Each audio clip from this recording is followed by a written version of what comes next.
Testing, testing. Can everyone hear me?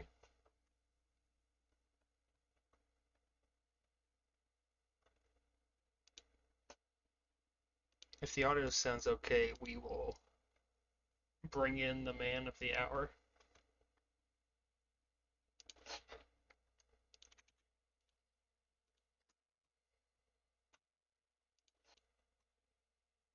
Sounds good. All right, let me unmute and we'll bring in Russ. Sounds good. All right, let me unmute and we'll bring in Russ. I'm here. Mm. What's going on, dude? Can you hear me? Hello? Hold on, hold on. Um, can you hear me now? Yeah, I hear Okay. you. Yep, I got you. Well, hello. Well, hello. It's good to speak with you. Thanks for having me on. Yeah, uh I guess interested to have you on is the word I'm looking for here. Obviously, Yeah. uh, obviously a wild past 2 weeks, I'd say. And I guess before I give you some room to operate here, a quick, maybe a quick summary, or do you want to just touch on it all? Um yeah, I don't know. I guess I can do a quick summary. Yeah, go. I kind of I I wrote up my thoughts on the Russ's roundup um which covered like most of my thoughts. I feel like people are going to want to know more of the nitty-gritty details and everything. Um but also I think people in general didn't really like or accept my thoughts or motive behind it. And I feel like people kind of expected me to have a big master plan where, and I'm not like being self deprecating, I'm really not a very smart person and don't have some big master plan all the time. Um, kind of flying by the seat of my pants at all times. But like I wrote in the roundup, just like 9 months ago, went on a work trip and I definitely feel like there's been a bunch of Smurfs, especially in novice, throughout MLTP's history. And anytime you kind of bring it up to Cheese, he gets a little like snarky about it. And then being on CRC, it was like pretty obvious the CRC has no clue what's going on, doesn't have a lot of say in what's going on. They just kind of have to take Cheese or anybody on the moderator teams word for it that they've looked into it and they've passed the Smurf check. So, anyways, always kind of thought Cheese didn't take Smurfs seriously, even though there's only a couple rookies every season. Um, so decided to make the account, and it was literally like 2 weeks old, like less than 20 degrees. And I was like, no way does this get added to the league. And it did.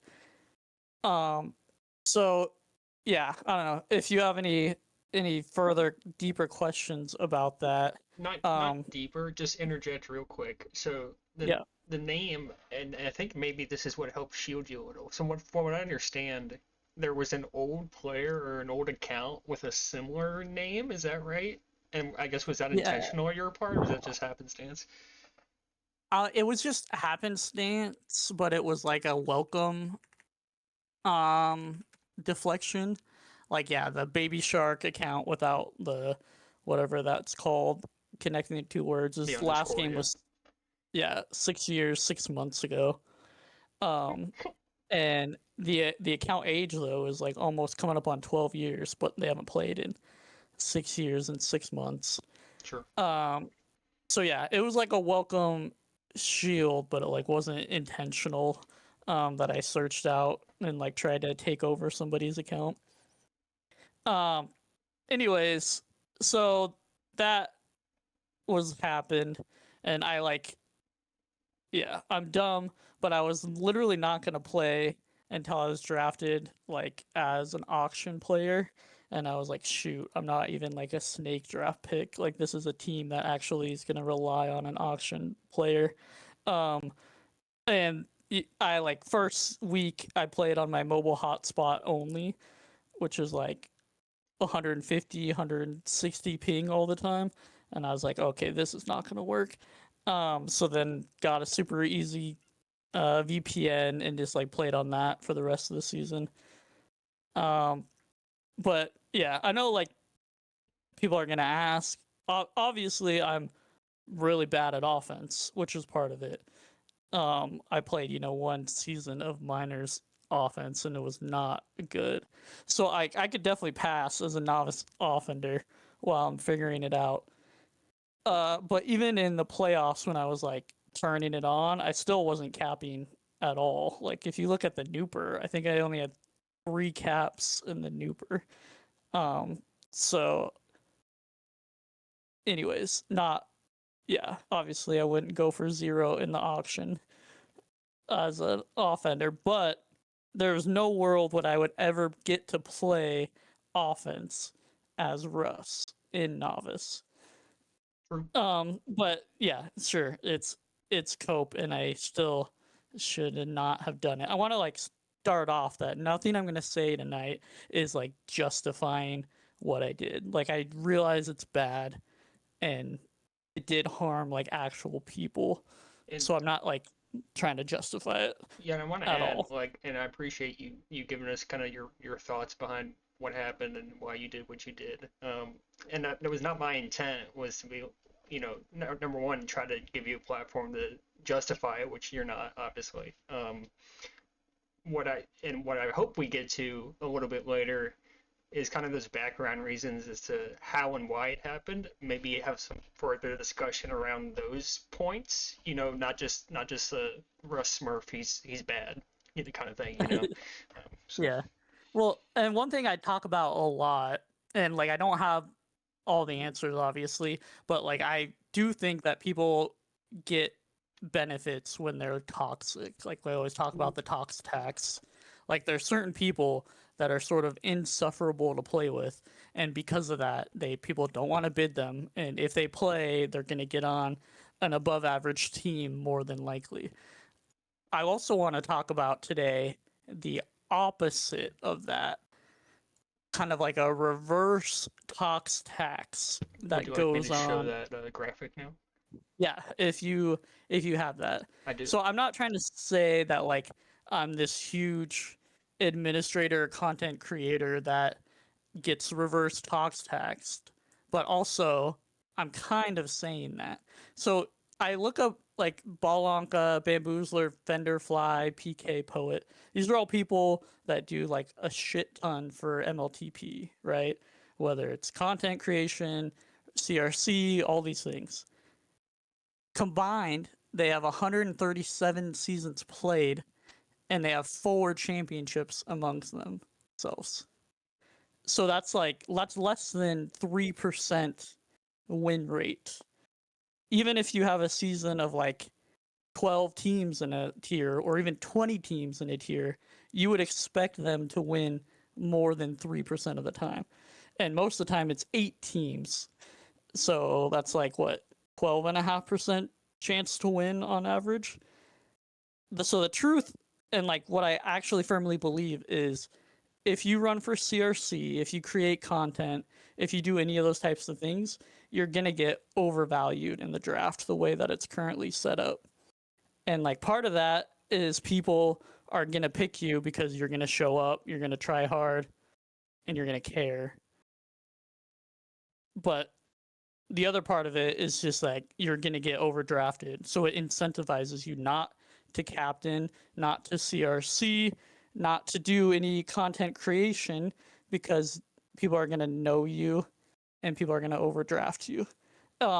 People like and I firmly believe that people that disagree with this is because like they're benefiting in the current draft rules and they don't even realize it. Like if you step back and look objectively, you can see that the people that are on CRC, people that captain a lot, people that make content are getting harmed the most in the draft, while toxic people are getting benefited the most in the draft, just like on average. So that's another like big frustration, and I think people don't think that that's a thing. I do But want to. anyways, if you don't What are mind. your thoughts? Yeah. Well, actually, and we got no swag waiting, so I just want to give you a quick response here. I think to I'm not I'm not sure if it's a content creator thing. I do think there is some maybe some overvalue just if you're a positive vibe, right? Like Smalley would always draft me for excessive amount of coins. Like we had a 2 or 3 season run in the mid 20s of minors where he just took me for whatever it took to get me. Because Yeah. to your point, I was positive he knew I would show up. Um, Now, do I think I've been habitually shafted in the draft or in my TCAC because I'm a prolific content creator? I don't think that's accurate. And I think lack of championships on my end are probably my own drafting issues and just my own talent issue more than anything else. Um, and I don't think your claim's entirely off the wall. I question the outsized impact, I guess, that you're implying occurs. Anyway, Yeah. let me grab No Swag because he's been waiting for a little bit. All right.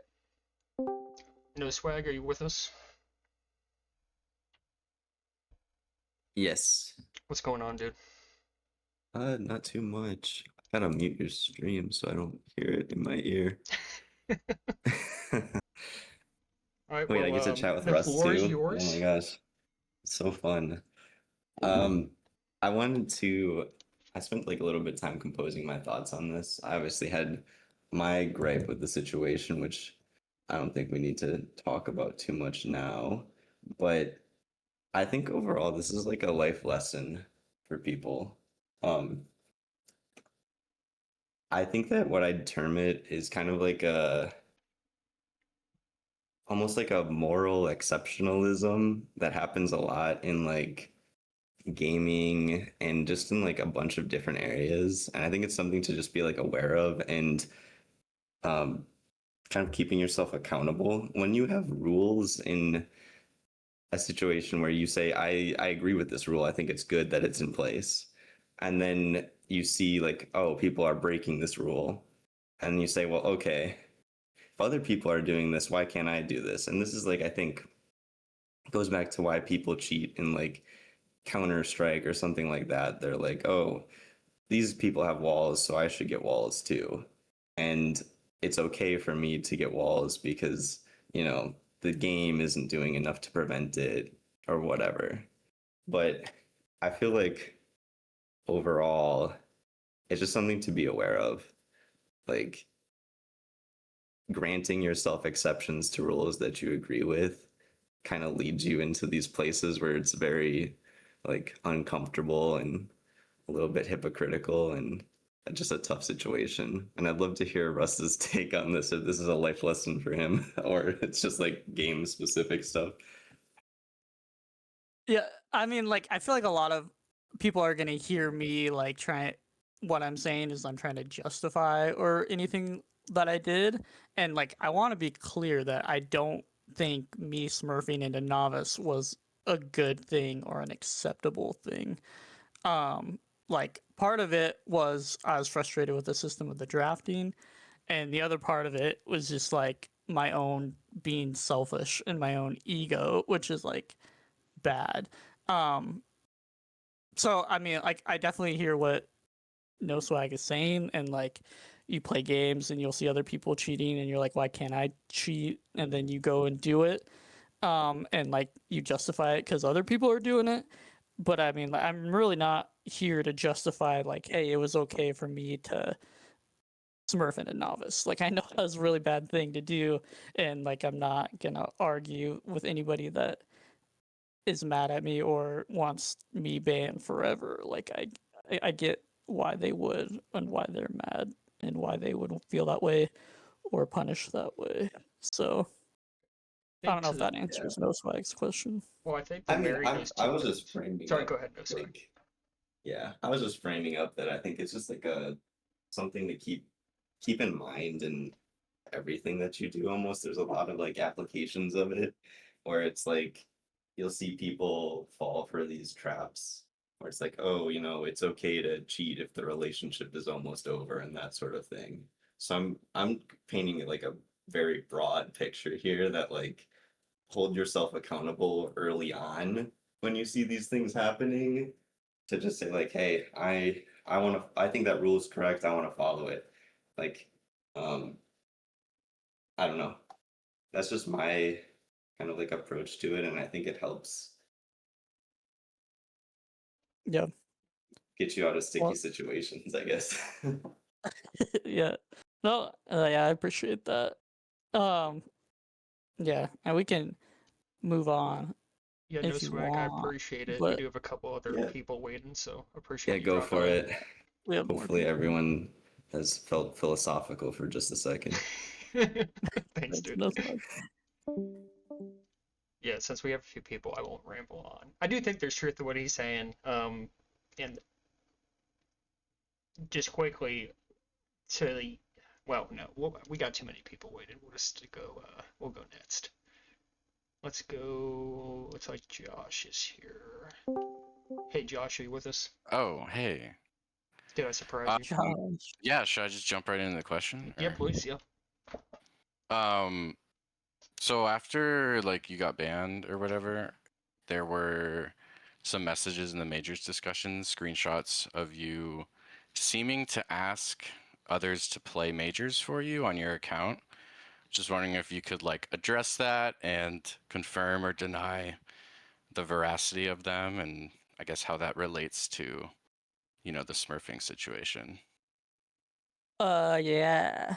Um, I think everybody that I reached out to, either jokingly or real, to play for me, I think they all posted in Major's chat. Like, there's Carrot Cake, Griff.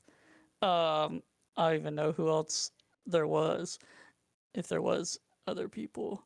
But yeah, like I am not as confident as my abilities to play Tag Pro as a lot of other people seem to think that my ability to play Tag Pro is.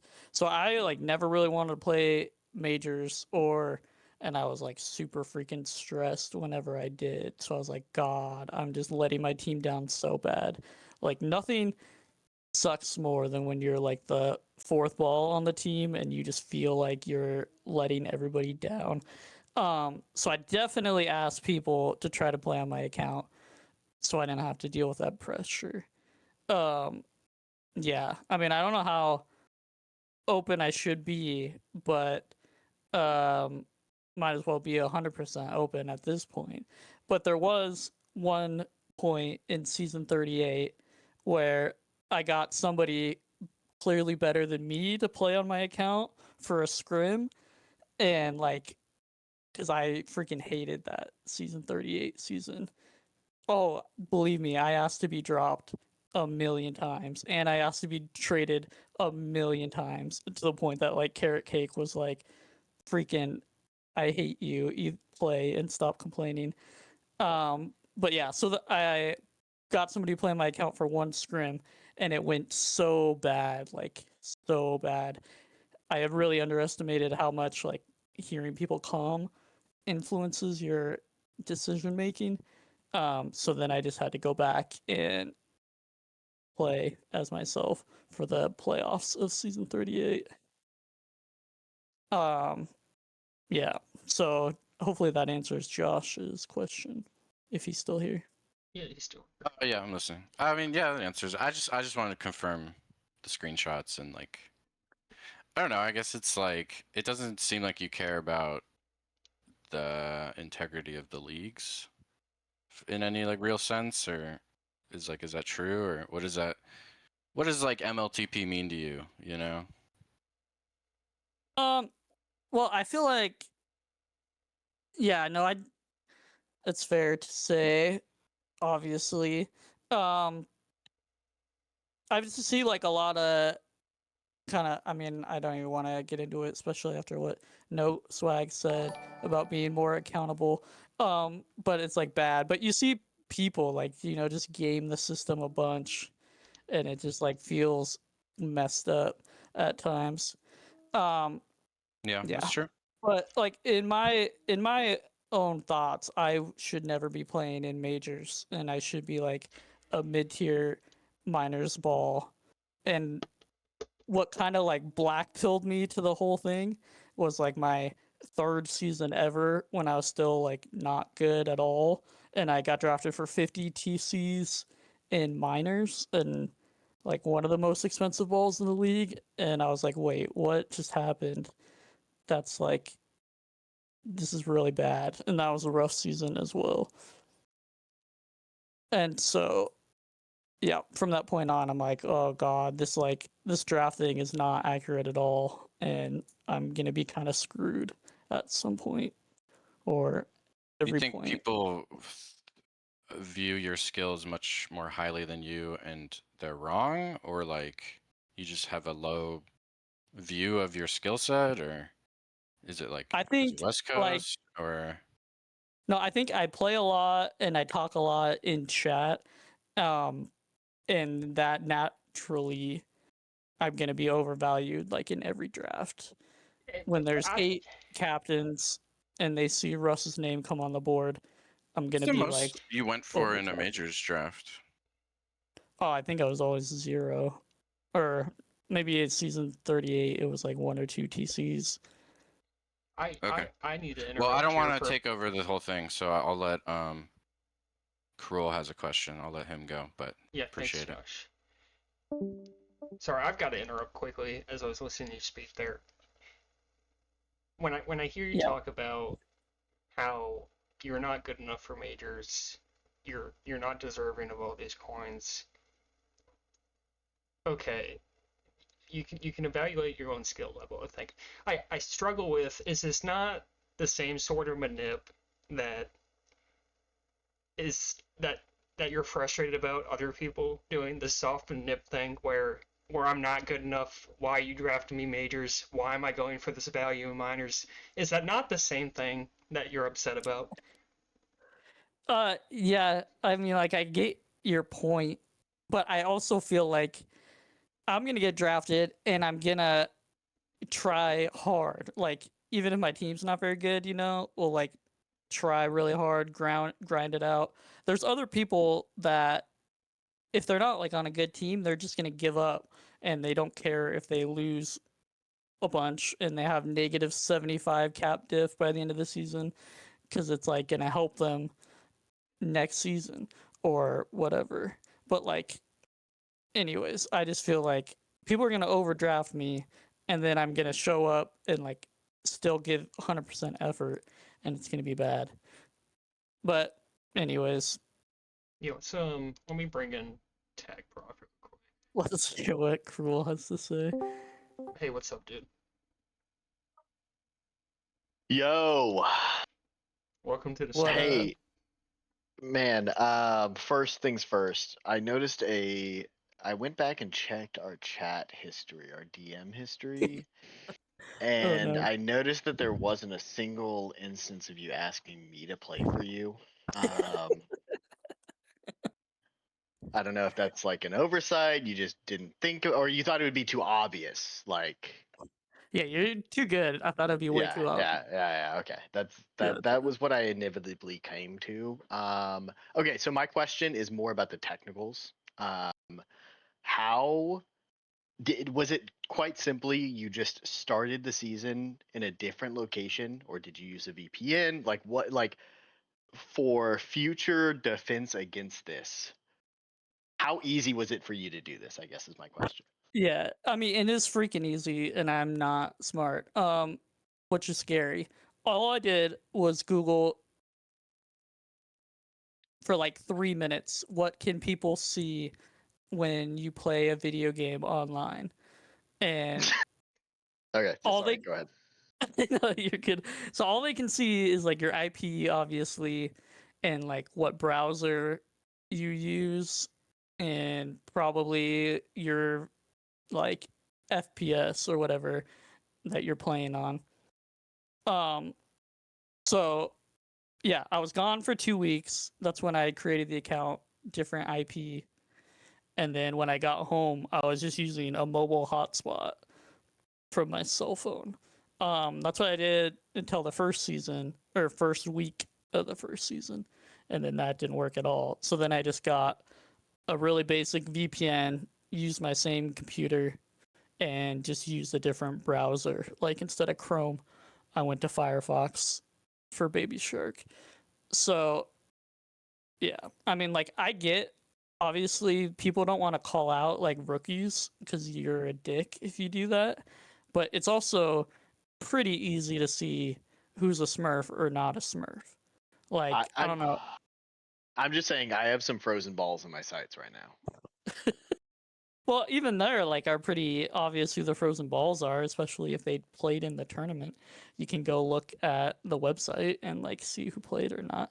Um, but all right, real quick on Smurfs, not to hijack this question, but like, Flaccid brought up Cockpit Jones, who played not that long ago, and he had like an account that was less than 6 months old, and then ASAP drafted him to minors for 0, and he got like the 100 get gas, 10 D gas, 100 T niche. The Was he first, not a Smurf? well, he clearly was, but nobody ever called him out on it. And he played like half the minor season, and then I think he just ghosted. But yeah, you can see he hasn't played in almost 2 years now, and Yeah, his I put the account's image like up two on and the a half screen. He's not played in 1 year and years. 11 months. Yeah. So I mean, like clearly there's been lots of Smurfs, and anybody that actually is taking a look at it could be able to suss it out pretty quickly. But like Cheese's um like his attitude towards them is kind of just like, well, if the CRC asks, I'll look into it, but it's like it's not really my job to look into it. And it's like, well, whose job is it? Because you're the only person that can look into it. Cheese Doodle, like, sorry that it's fallen on you, but somebody has to At the same time, it seems like do it. it's just more of it. Like I don't know what the answer is. Maybe it would be a little bit different if you had to like link your account in like Steam or something like in a release. But like it seems like it would be very hard to prevent against using a different network and a different browser. Like I feel like that's I don't know the answer, but I feel like that would be pretty difficult to implement. So I guess what I'm Yeah. saying is like expect a really good class of rookies next season.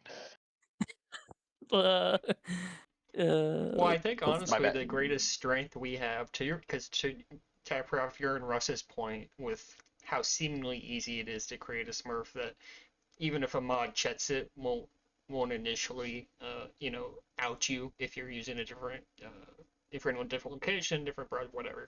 Um, I think the greatest strength we have is that our community is like so insular. So it's like when stuff like this happens, like people like Russ become suspicious, and then maybe further investigation is warranted. I am curious, should this game ever take off on a Steam release or anything like that, how much harder that gets when it's like a million new people versus two. Yeah, That's an interesting thought, but not yeah, sure for we need to sure. go into it here. All right, guys, I'm gonna pass it over to Refined. I gotta give my fiance her cookie. Sounds good. all right, See ya. real quick before we bring Refined on, if Yep. you don't mind. But like, I remember at least 20 people like being suspect of Baby Shark account, and like a lot of people said a lot of stuff publicly, and it wasn't until like a week and a half ago, 2 weeks ago, when Okaven said something in minors discussion like, wait, who's Baby Shark? That's when Okaven said that, and then like 10 minutes later Cheese Doodle messages me like, what the hell, why did you do this? And that blows my mind. Like, everyone kind of knows there's an elitist mindset when it comes to MLTP, and like the best players have like an outsized influence, but it's crazy to me that Cheese Doodle was never looked into Baby Shark I until was okay then said something. I That's wild. hesitate to disclose too much. I was messaging Cheese Doodle a little bit as this situation unfolded publicly. The message I got, and I know that that timing certainly seems coincidental. The message I got was that you'd been caught through, uh, I guess, passive mod sampling is the way it was phrased.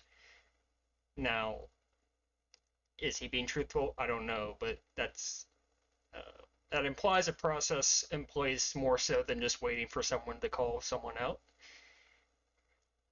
And Yeah, I mean, I you don't know. It was pretty obvious.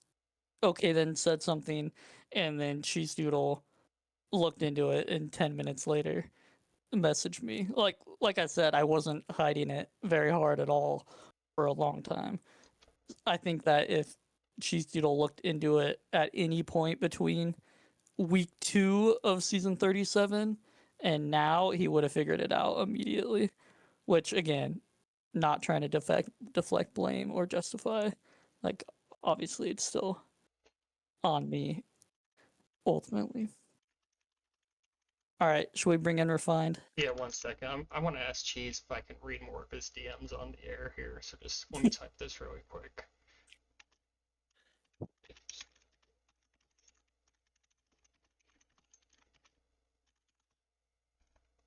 Okay, let's bring in Refined. Refined, sorry to keep you waiting. How are you, man?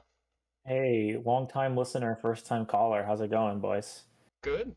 What up? I'm just interested to know because I was reading the Russ's Roundup that Fender posted, the Farewell Russ's Roundup.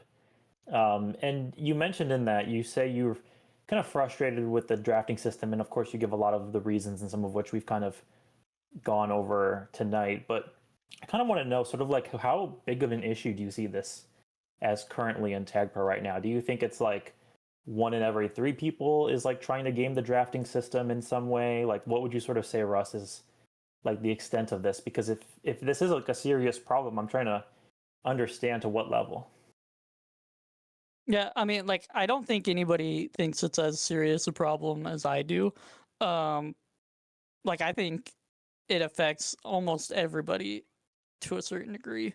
And like, shockingly, when this all came out, I had like a lot of people reach out to me, a lot more than I expected, that were like, hey, like, not that they're supporting me, but like, hey, yeah, I understand. Like, I stopped playing Tag Pro, competitive Tag Pro, because I got labeled as a good vibes player, and like, there was just no way around it. Like, I got overdrafted basically, while other people were able to get underdrafted by not being a good vibes person. So no, yeah, there was quite a few people that did message me saying that, and I was pretty surprised. So Do you think? like, Yeah, go on. oh, I mean, like, obviously, everybody has their own whatever, and I think people are gonna play competitive with or without that. Like, it's probably not enough of a deterrent to be like, hey, I'm not gonna play because I'm getting overdrafted. But I do think it is an influence, and I do think there's a handful of people, a lot more than a handful of people, that feel like they're getting overdrafted because they're not willing just to be like a toxic dick all the time, like some people are. Would you say that this is like the first infraction, if you would classify it as an infraction, of course, that you've kind of done with the drafting system, whereas, signing up as Baby Shark for the 2 seasons? No, I mean, like, when I signed up on offense in minors, like, I think everybody was pissed at me because I was like trying to manipulate value every day. But I was trying to explain, like, I'm not good at offense. Every time I played Tag Pro, I've only played defense. So was it an infraction then, you would say, or was that just fair? Hey, I just want to play offense. What do you mean? Can you ask that again? Like, you're saying that, like, oh, like, I did this for this reason, like I just wanted to play offense, and other people were kind of lambasting me. But I want to know, like, from your perspective, was that still fair for you to go, oh, like, do you think that maybe the hate was unwarranted against you? No, I think it was fine for me to play O that season. I don't think I should have tried so hard in chat to manip. Like, I think that was too far. And Okay. that was like an infraction on my own thing. But Okay. like, I guess the way the current system is like set out, you would just, if I'd go back in time, I would just restrict, play this season, get overdrafted, and then have like a terribly bad season and be like a terrible cap diff, and then people would realize, and then like it would regress to the mean, and then I could sign up next season Yeah. for a more Well, accurate. Well, it's like value. when I think about this, I'm kind of like thinking about my own past experiences. And I think about one experience. You may remember Russ was season 32 minors, right? You remember my team. You were on my team. I do. Right. And so when I was going through the drafting process and I had like the little spreadsheet and everything lined out or whatever, and I was on a call, I think maybe it was with Boogie or someone, I don't really remember. But I was looking for like that fourth player, that fourth ball, so to speak, for minors. And I was looking at the signups and I'm, who should I pick as my D partner? And he mentioned your name. And I remember thinking to myself, well, on the spreadsheet, he's like, oh, his ping's like 100, and he's like not really good at like miking something in his comment about that. And Boogie's like, nah, no, don't worry about it. It's just a manip. And so the reason I bring this up is that like I'm not trying to single you out as like, oh, you're particularly egregious for that specific action. But what I think that this all stems around is the sense of we need to kind of have this built-in trust as a community that what we're doing is in good faith. And I think when we try to explicitly break the rules as sort of an example, even if we think we'll get away with it for a little bit, no big deal. Like I think it's only making it worse because then people are like, well, everyone else is doing it. Why not I just do it? It's like I don't know if like there's some sort of psychological theory about like if you live like in a bad neighborhood where there's like broken glass everywhere or there's just stuff lying around that it just kind of makes you want to toss your litter on the garbage. But I feel like this is sort of like that. It's like if people have much more strict perspectives of like, hey, I want to conduct myself in this way, then I think we will kind of foster that culture of like we should be on our quote unquote best behavior. Because at the end of the day, I mean, we're not really doing this for a ton of money. We're not really doing this for like so many awards and honors and like prestige. I mean, if we're all going to die in like 100 years, no one's going to remember this game, to be honest. So I just think like it's healthy to have a small community that like is kind of building itself in a way that's fair and that's like trying to live out what it preaches instead of trying to make examples. But I mean, what is your take on that? Yeah, I mean that's fair. I definitely play the game in the wrong way where like I see people manip or I see people put whatever their ping is falsely on the thing and I'm like, well, if they're doing it, then I've got to play that game and do it as well. And like part of it is like me being not a good community member, obviously, and like part of me is just like if I'm gonna play the game, I'm gonna play it like hard and definitely skirt the rules or straight up cheat to like get ahead because I'm gonna try like really hard. So yeah, I mean like I get your point, but it's obviously frustrating to me when I feel like what's the best way to handle this? Is it better that 90% of the people are on their best behavior, so 10% of the people can, litter and do whatever to make the community bad? Or is it better to like actually try to solve that 10% issue? Like, I don't know. I think it wouldn't be hard to verify some of the people's pings for the draft or get rid of the ping on the draft sheet, get rid of the comments on the draft sheet. I don't think it would be too hard to police some of the manipulating behavior instead of being like, hey, this is just how it's going to be, and you can either be part of the game or not. Well, I've never been to CRC, and I don't know all the sort of back end tricks that they figure out these Smurfs and all these other sorts of things for. But I hope that this incident is maybe, if it already happened and it happened, and we sort of deal with the repercussions, that maybe there will be some sort of good that comes out of it. And again, I'm not. And as to you mentioned, you're not trying to excuse your behavior, and I'm not trying to excuse it either. But I would like to see some good faith discussions around this for the CRC, because obviously people expect volunteers for this game to be putting in a lot of effort and time and things that maybe they don't always align with your beliefs and with our own beliefs. So, I just ask for some grace from the chat and from the other people in this community that like Cheese and all of them are still doing their best. And it's like, yeah, like we can disagree on certain things of how we want to handle it, like Smurfs and all this sort of stuff. But at the end of the day, like, again, this is all our time and effort, and we're not, well, at least a lot of us aren't getting paid a lot, let alone anything at all. So, Yep. All right. Well, I'm gonna let Um, you go. Thanks for having me. Oh, sorry. Do you want to say one more thing?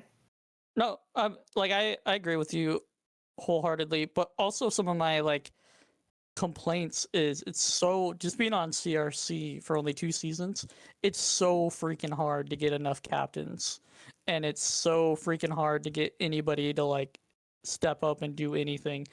And so then when everybody blames the captains for the draft, I'm like, it's frustrating to me because it's so hard to get them to do anything. And then I feel like if you do end up captaining or you do end up CRCing, you ultimately are like or overvalued in the draft. So it further incentivizes captains not to do anything and people not to run for the CRC. I don't know. I just feel like it's kind of a rotten environment all the way around where instead of people are like trying to create content and trying to not manip, it encourages all the wrong things with the way that it's set up. Got it. All right. Well, thank you again, the two of you, for putting this together, and I'll let the others get in line and talk. But, yep, Jude McGuy's alter ego signing off. Thanks for fun. Give me one moment. I'm going to see, let people see who's actually in the VC with us, and hopefully that'll help answer some questions as to who's talking and when. Okay, looks like I think we had Edmania in here next. Before I bring in Edmania, Cheese did say I could share that message, so I just wanted to read it. Okay, so he says you passed a Smurf check in season 37.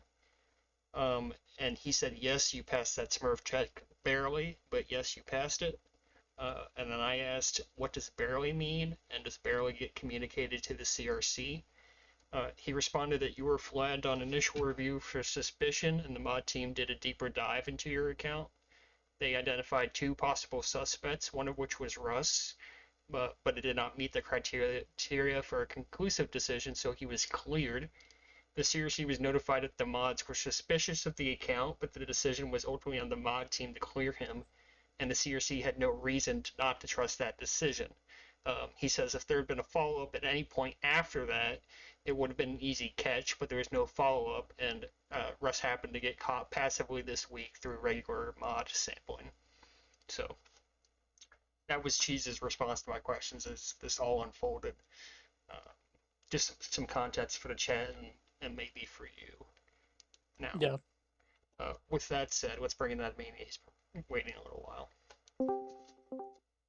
Admania, can you hear us all right? Yo, What's going on, dude?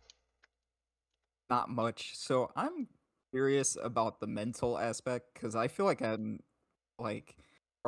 feel like Jeff T because that season that you played offense, I was your offense partner, and I wouldn't say you were horrible. Like there was a lot of work in progress, but I was checking the stats, and the stats don't tell the whole story, of course, but that season you had 41 caps and a 7.38 OGASP. So not too bad. But I was curious just like on a mental aspect of like you win the Nooper and then you take a season break and then decide to sign up again. I'm curious what like in that gap like went through your brain to sign up again because it's kind of rough because I kind of see the point of you're trying to make a point about the draft and manipping being bad. And I feel like that's a general thing because it has kind of been baked into the community as like a joke.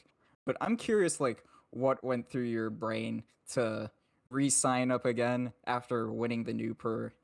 Because I don't know, did the competitive integrity like come into your head, or were you just trying to prove a point to like the CRC that like smurfing and draft manipping is like too easy? Yeah, I think like my first sign up, season 37, that was like, hey, I need to like prove that smurfing and getting into the league is way too easy and it's a problem. And then this latest season, season 39, when I decided to do it, that was like me having no intelligent thought behind it at all. Like season 38, I super hated that season. I think everybody's pretty aware that I did not enjoy that season. And I'm like, I felt like I was in a spot where I was either going to be drafted to majors and like make a bunch of mistakes and be a problem, or I'm going to be drafted like as a super expensive first ball in minors. And both scenarios are like super not good. Like I felt like I was going to get overvalued drafted and I wasn't going to have a good time, which obviously extremely selfish on my own part. But yeah, I won't get into it too much, but the second time around, not a lot of good thought went into that, and not any like I'm gonna prove a point thought into it. It was all selfish at that point, and like I'm just gonna sign up as Baby Shark because I don't think this is fair if I play as Russ type of deal. If that answers your question. Yeah, I'm just curious, because I do see like the positive, or like there's like talks tax, and I don't know if I see, or like there's been a lot of like position manips, and I don't know, I maybe it's just me having a different mindset, but I'm like, if I'm playing defense, I don't know, this season I'm playing defense and I didn't even like intend on playing defense. I got drafted for defense, and realistically I don't think I should have went for as much on defense, but my thought process is like, oh, I'm valued for this much, I kind of want to prove it, instead of like, I don't know, because there is a bit of pressure and I can kind of see that, but another part of me is like, oh yeah, I want to prove everyone right and wrong. And I think that like, I don't know, people that also like manip their value lower, I don't know, they're just trying to get on stack team, but I feel like that's just a general thing that I just never understand, because I'm just like, obviously you want people to think you're good, and I guess it's to get on a better team, but I just never really get that, to be honest. That's just a general thing. But that might just be a mentality difference. Yeah, I think that's kind of what No Swag and Refined had got into with their comments. It's like, I guess integrity is the right word. Uh, it's I'm gonna play for what I was valued at, um, and I'm gonna do the best I can. And so what if other people aren't quite doing so fairly? I'm gonna do it fairly because that's the standard I have for myself. And to your point, I made to prove that I am worth that or not worth that, and let the chips fall where they may. I agree. I think it is just it's a mentality thing more than anything else. Yes, and you mentioned cockpit cockpit Jones, and I don't know. I ended up replacing him after being in the slums trying to get into minors, and I don't know, it was pretty obvious that he was like a smurf, but I saw a lot of his gameplay, and I can tell that, I don't know, he wasn't crazy good. I mean, he was overhyped because like there's a lot of like uh, hype when new people enter the community, and a lot of people get, well, obviously you'd get hype because new people are playing, and not a lot of new people play this game or like enter competitive. So it kind of puts like a spotlight on them, which I'm kind of curious that Baby Shark didn't kind of get a spotlight on, or like people didn't realize sooner, because I was checking the stats and you ended up getting 10 O gasp, and then people started to realize when you started getting 10D gasp. So I don't know. That was like more, or I found, I was like, I connected the dots a little later, but I don't know. It's not like, you mentioned you weren't hiding it as often, but like you never see people go from like 10-0 gasp to 10D gasp and transition to a bigger league. So I was just Yeah. curious what your experience playing, uh or like you went for a 0 TC, so at what point did you realize, like, I don't know, like, I think you mentioned like the team in like your roundup that like the team was kind of cooked, or no, you mentioned for novice that the team was kind of cooked. So I don't know, the competitive integrity is just because I feel like there's like I'm kind of rambling, but there's a lot better ways, and I believe you realize that there are a lot better ways that you could discuss like how you feel about the drafting system than Yeah. smurfing. So Well, no, yeah, I agree with you. I still feel like people are hearing me like justify and defend myself, and like I realized what I did was super messed up and like not the right way to go about it and not a good way to go about it, and like it boils down to like me being selfish ultimately. So like I do get that, and I do understand that, even if it's really not coming out like that right now. And Mania, I'm gonna cut you off because we got a couple more people waiting. yeah, no problem. Thank you. I was just curious on a mentality Yep, aspect, but have a good day. appreciate you. All right, this one we might run along on this one, so bear with us. What's up, Steroid? Well, oh, spheroid. Oh, Or dang. I thought Whiff Whiff was still coming win. first. Yeah. That's You want to do me before Whiff? Hold on. I gotta turn you up a little bit. I can hear him, but Alright, that's probably just on I my think I'm end. good too. Go ahead, Steroid. Okay, so you're fine with doing me before Whiff. I will potentially run. Is but... Whiff quick? I don't know. Yeah, mute real quick. Well, Whiff go real quick. Okay, yeah. Alright, Whiff, can you hear me alright? Yeah, I can hear you. You're kind of quiet for me, honestly. Am I quiet? Sorry. That's a little better. Go ahead. Oh, I was just gonna say, yeah, you're good to go with right first if Nope, go. We've already switched. You're on the clock. Okay, sorry. Oh, All you're right. good. Okay. Well, hey, great haircut, Anka. Just I wanted to say appreciate that. that. Thank you. Yeah. Looks fresh. Hey Russ. What So the up? questions I had a couple. I'm more kind of just interested in like the after effects of kind of how you felt after the whole process. Not to like have you like relive or go through it all. It feels like a lot of people have focused on how you got to there. I kind of want to understand what happened after, because obviously like your play changed as you went through the season, and I'm curious if it was from a desire to win or if it was more from a desire of, hey, I actually want to do something with this team. And at any point, did you ever just feel like, hey, you know what, maybe I just like stop and call it and not see this all the way through? Or were you more convinced like I'm never getting caught? When we're talking 37, right?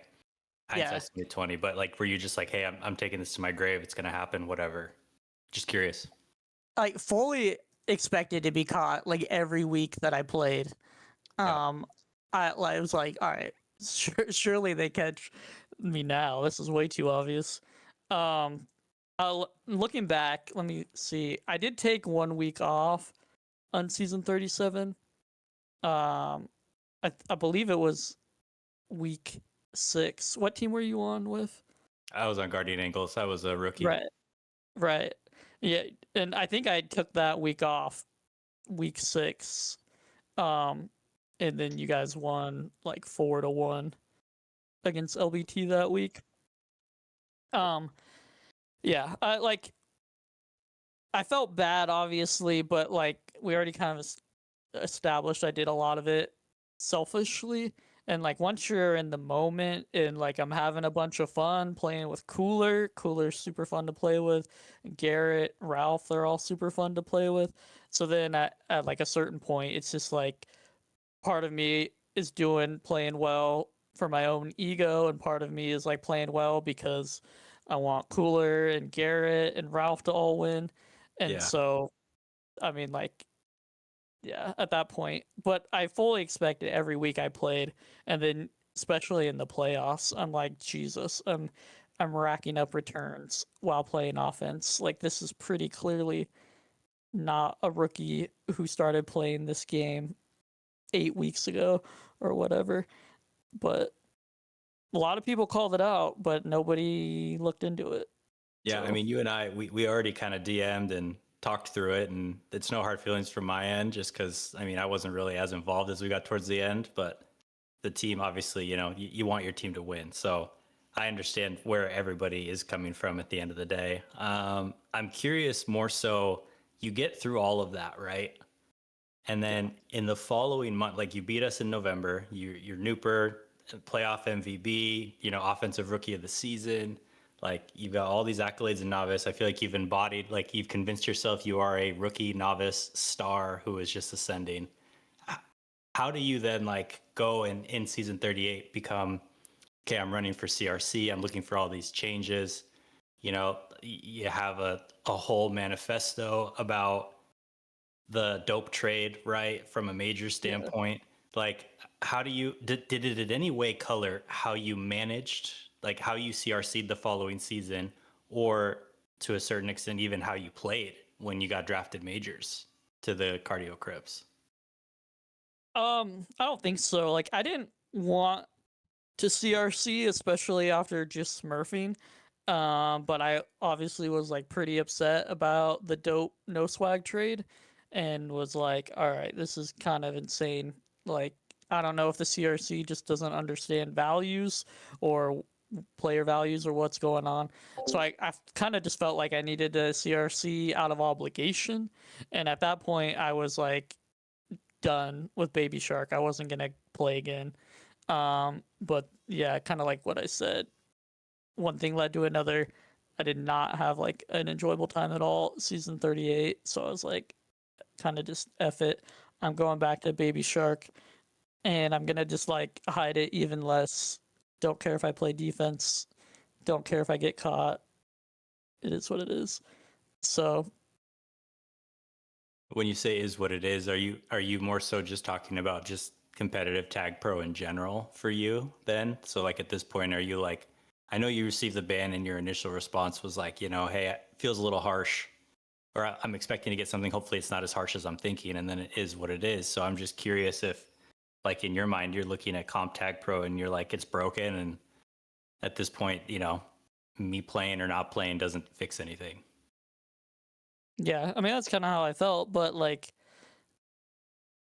I kind of said, I think that the system's broken a little bit, and that people that are toxic are always going to have like a favorable draft, and people that are active and going to show up and like do the right thing are going to sort of be punished in the draft.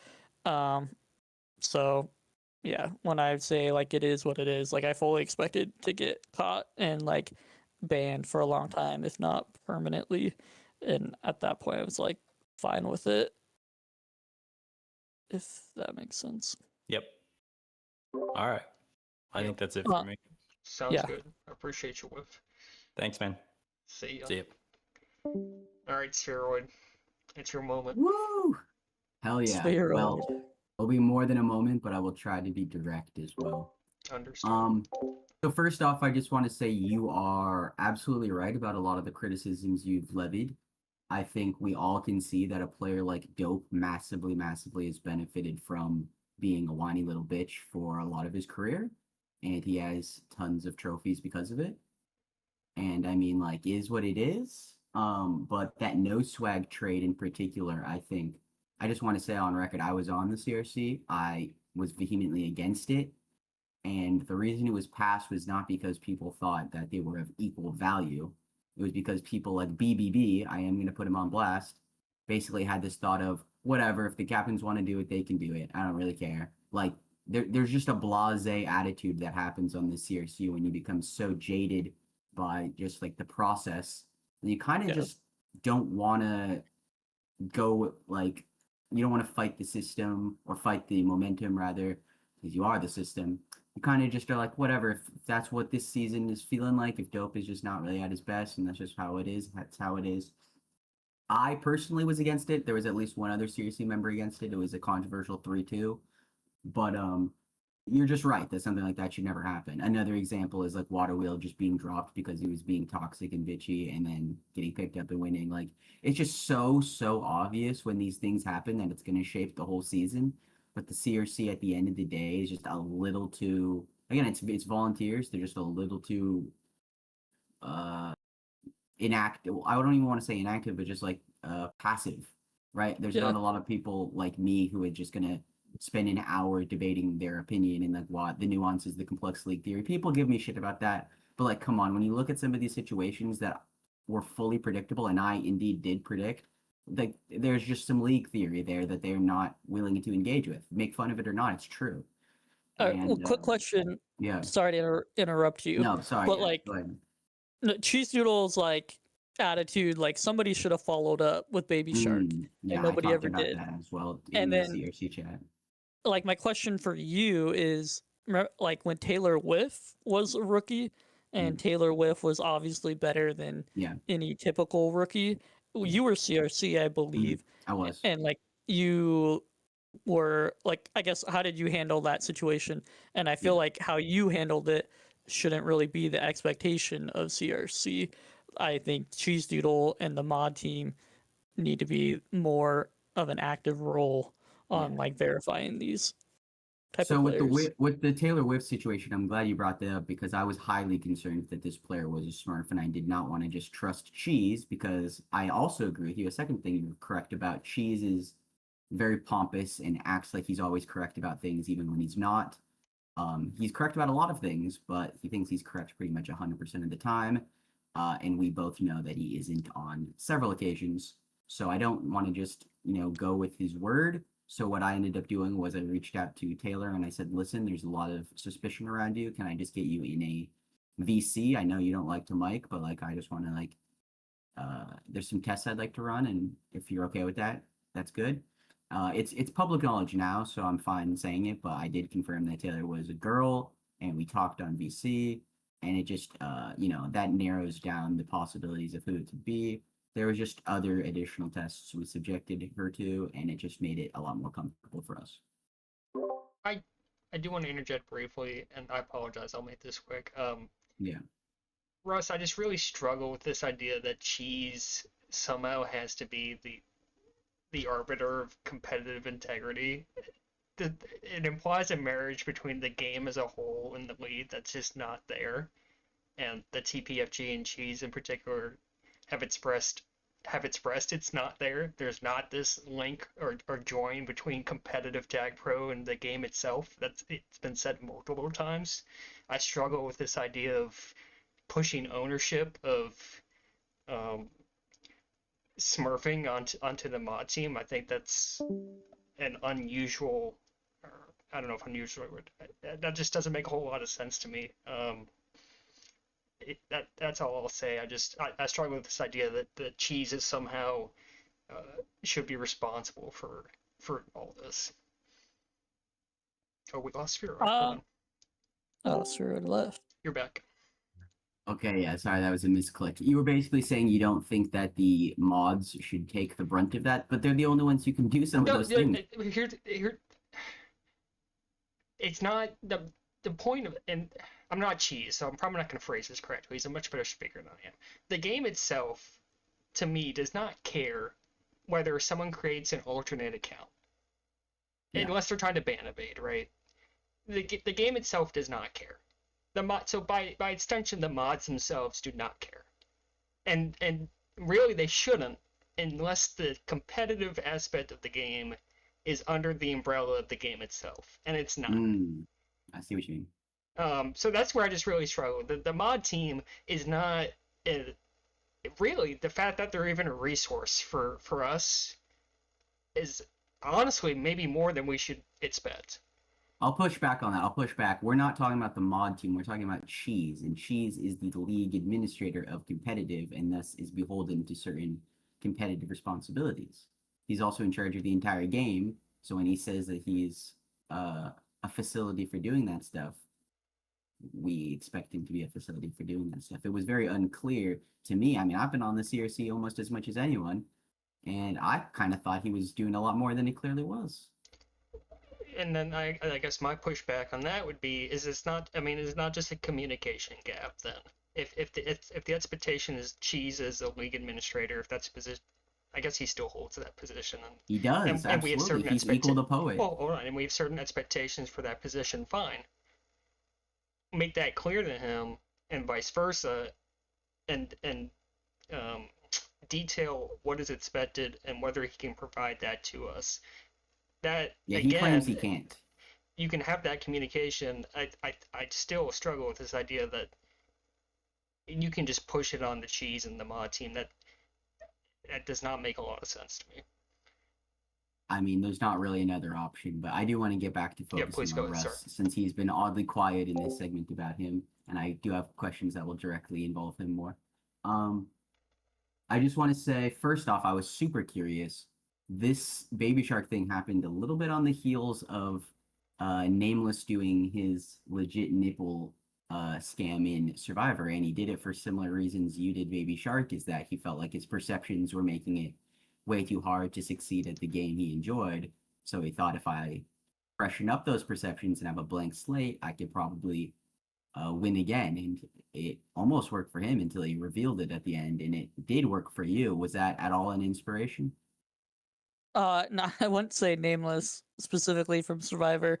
More so people like Cockpit Jones and G-Man 10, and So you're convinced G-Man is a Smurf?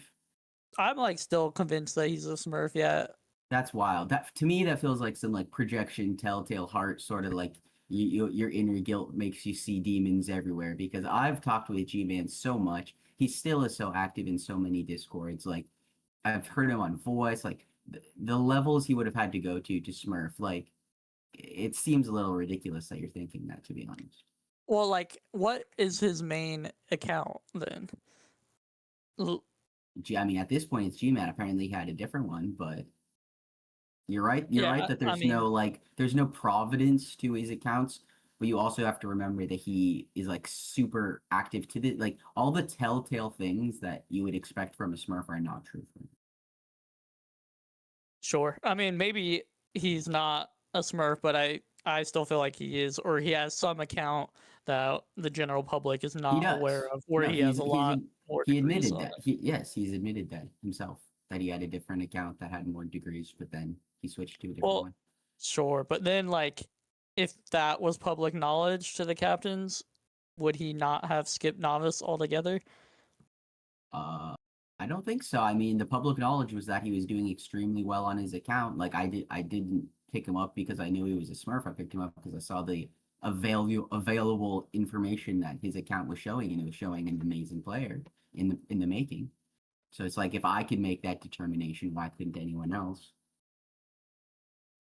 Yeah, I guess. I mean, we can move on from talking about Okay. G-Man, but I just remember him like completely wrecking novice, like ball Saget level when he played, and then when he got called up to minors in the same season, I was like, Jesus, this guy is like one of the best defenders in minors.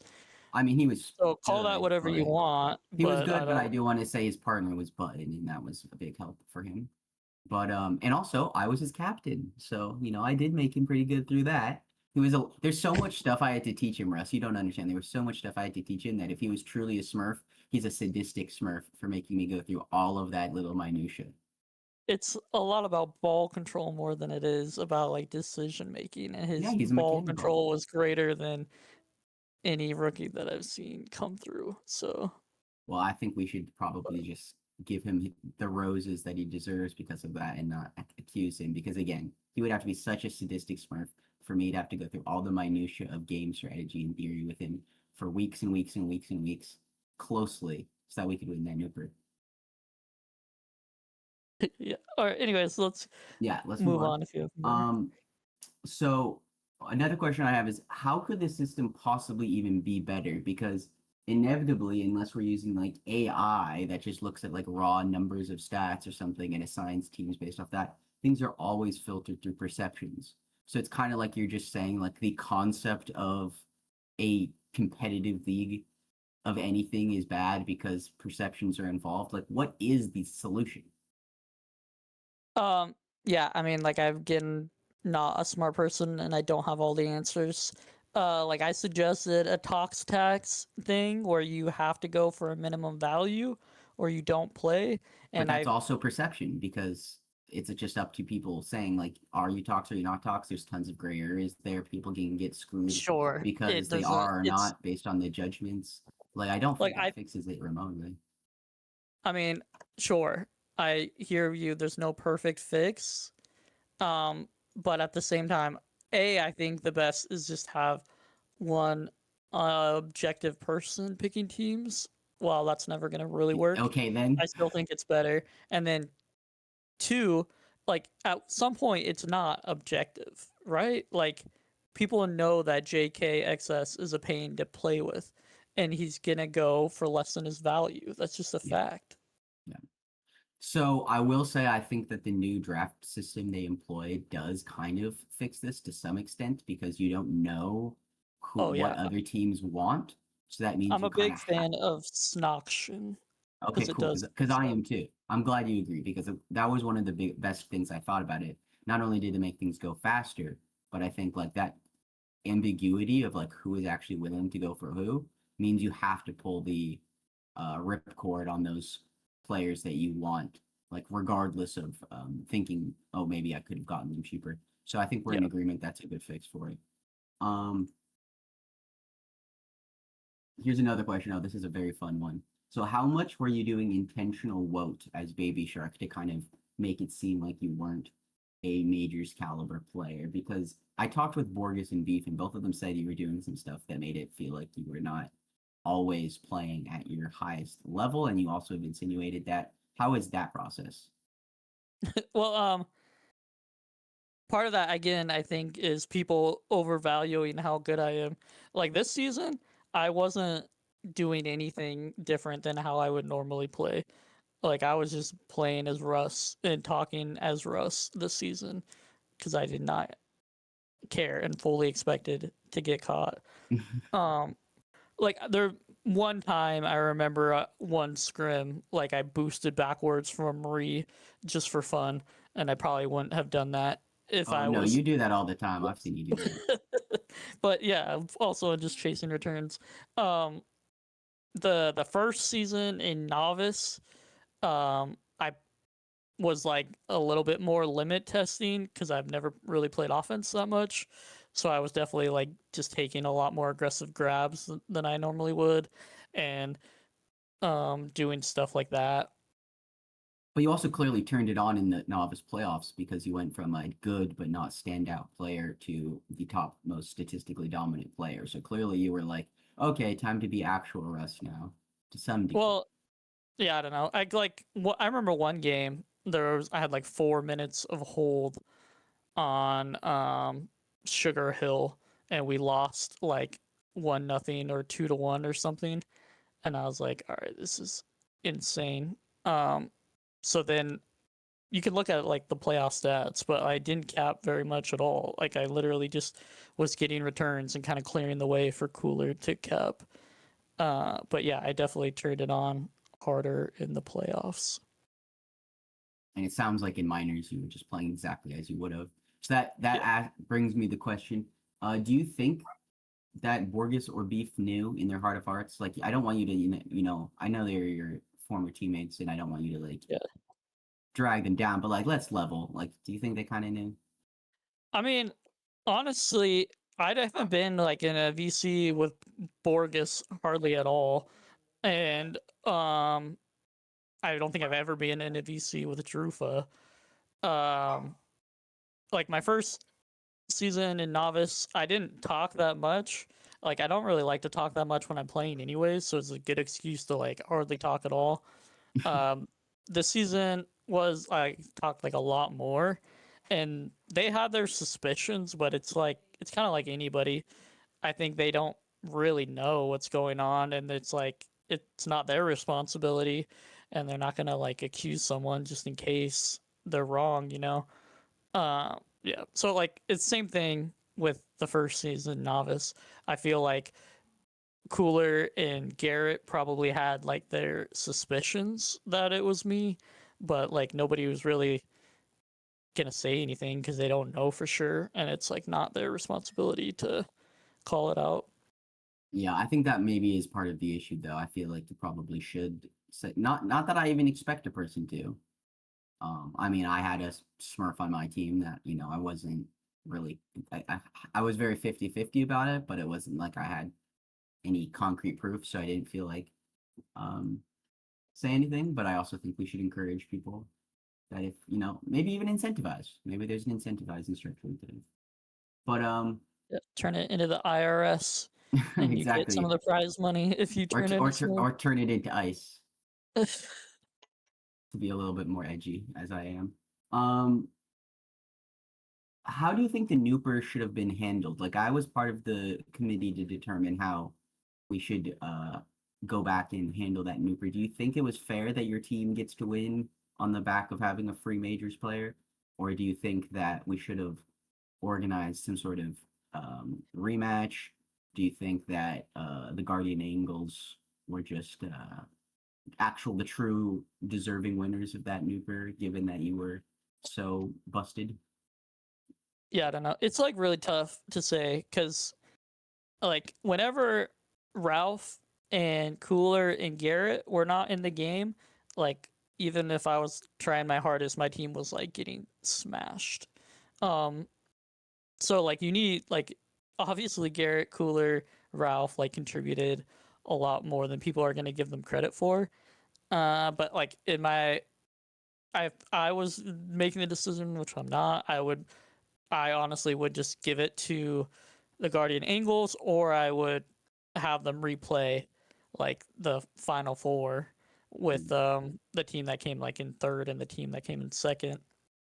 So you don't think any Uh, of your teammates should have kept that reign? Because what I was well, thinking was like it just feels it's bad tough. for those other people who clearly put in their heart and soul, and it's like they just get screwed over because of you. So like that's why I didn't do it. But Yeah. it's sounding like you're just saying like if they didn't have you, that team is never winning, so they shouldn't get Well, released. it's like it's hard to. It's like an impossible situation. Obviously, I would like. I think an asterisk in giving it to LBT plus whoever wins the rematch would be acceptable, but there's like not any really fair way to go about it, I Yeah. guess. Yeah, I Like Spheroid, if guess. I'm the I'll give you one yeah, more because I do have camera Okay. waiting. So Oh dang, yeah. Okay, I will do my last one after this thing. Anyways, yeah, okay, that's fair. So this is my final one, and this is gonna sound kind of pointed, but I actually do mean it from a place of genuineness. Um, was this your way of just kind of quitting Tag Pro, or even further, is this sort of like a deeper sort of thing going on with you that could therapy could help with? Are you talking to mental health professionals or bringing anything like this up? um yeah, I mean like I think I pretty obviously need to take a pretty good big step back from Tag Pro. So I think this is a big way for me to like quit the addiction and be Yeah, banned. yeah, And like that's gonna be a good thing for me ultimately. Um so yeah, I don't wanna get into it on stream, but anybody like can reach out if they want. But yeah, things have been better in my life, but things will be all right ultimately. So it yeah. is what it Because I is. just wanted to say it did seem a little bit like a cry for help in that Tag Pro can sometimes take over people's lives, and then you do a risky thing, hoping kind of secretly that it will force you out of it. And there's other compounding factors in real life. So I was just saying if that was true, as some of my suspicions led me to believe, then I hope you are getting other resources. And also know that I definitely personally do not have any animosity towards you or the decisions you made. We're all just people, flawed people doing things heartily out of our just instinct, that the whatever brain chemistry we have or whatever we were grown to develop. So yeah, I don't take any of your actions personally, even though I do think they were wrong. all right, Spheroid, thank you Well, very much. Yeah. See thanks you, for the Russ. questions. All right, Gamma's been waiting for a while, so we'll bring in Gamma, and then don't know if I have many callers. I do have a few more comments and questions after that, but all right, Gamma. I apologize to keep you waiting. Are you with us? I'm here. I'm here. What's up, dude? Let me mute the stream. Yep. No, you're good. Not much, not much. So I have a couple questions, and I'm gonna try to keep it as organized as possible. Let him rip. All right. So I want to try to keep it on topic about the situation first before we get into some fun questions. But the thing that I hear and it keeps kind of circling back is you bring up the perception of the league and stuff like that. And I guess my question to you is, do you have you thought about the impact about this situation and how it affects the perception of the league, for other players too, like your teammates, the people you played against?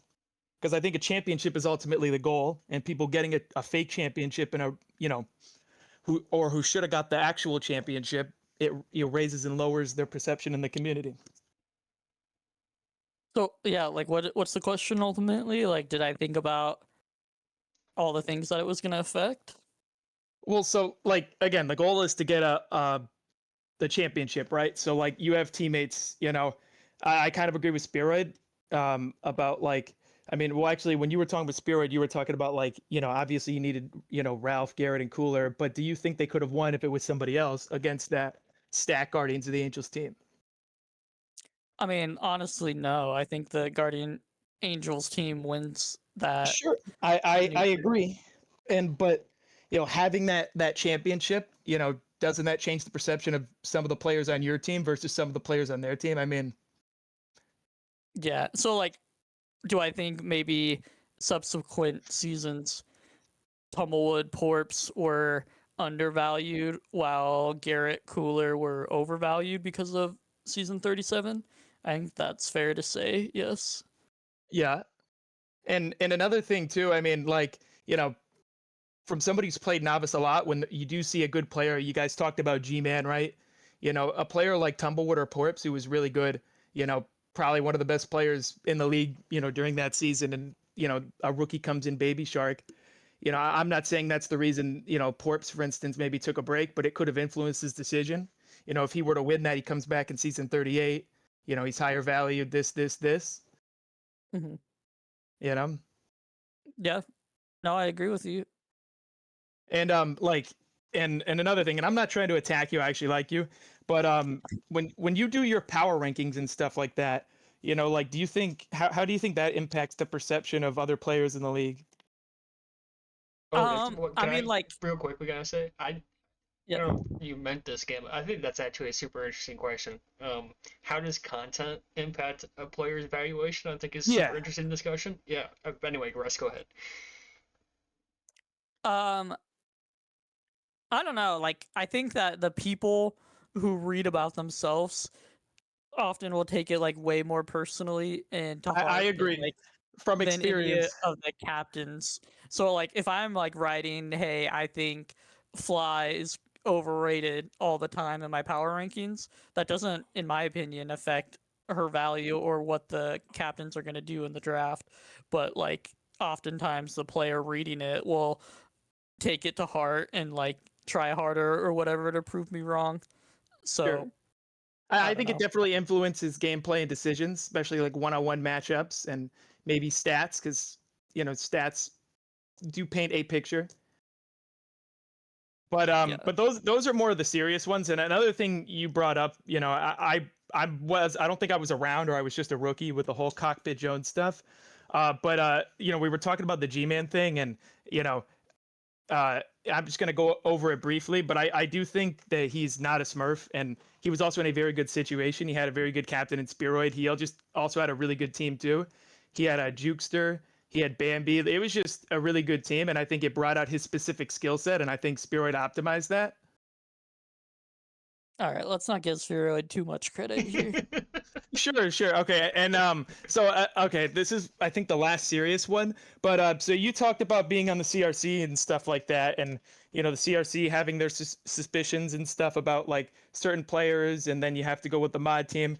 Now, what are your thoughts on some sort of like a competitive panel, right?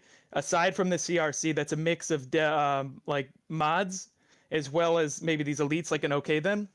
You know what I mean? Who can really look at a player and determine, okay, this, and get with the mods, and maybe speed up the progression. Because if there were suspicions of you in season 37, but nothing got done, and then you said, a week before Cheese did that stuff, okay, then, had made the comment, and you think that could have influenced it, and honestly, it could have. We don't know for sure, but what are your thoughts on a panel?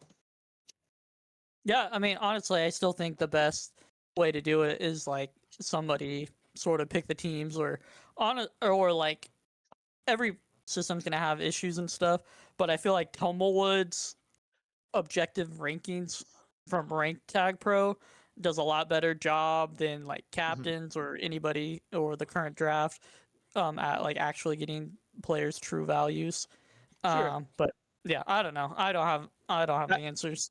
I think Tumble's system with a combination of a panel and kind of grading players from those more elite players, like okay, then like because you could have, let's say there was let's say there were 4 novice teams, you have 20 novice players. Well, obviously, a few of them might make minors and stuff like that, but you have those fringe players, just more rankings. You know what I mean? That are accurate and based on people who know what they're talking about, rather than community voting, because there's always going to be bias and stuff like that. Yeah. And And I don't know. I still don't think it's crazy to have a reverse tox tax, or if there's a player that a lot of people want to draft because they're going to show up and they're fun to play with and they're going to get overdrafted. I don't think it's crazy for the panel or the CRC or whoever to set this is their max TC limit, and if 3-4 captains want to bid that amount, then it goes to a wheel. It sounds wonky, but I don't think that's a crazy solution. Yeah, and I agree too. I think that even people on the CRC could have biases that could influence their decisions and stuff like that.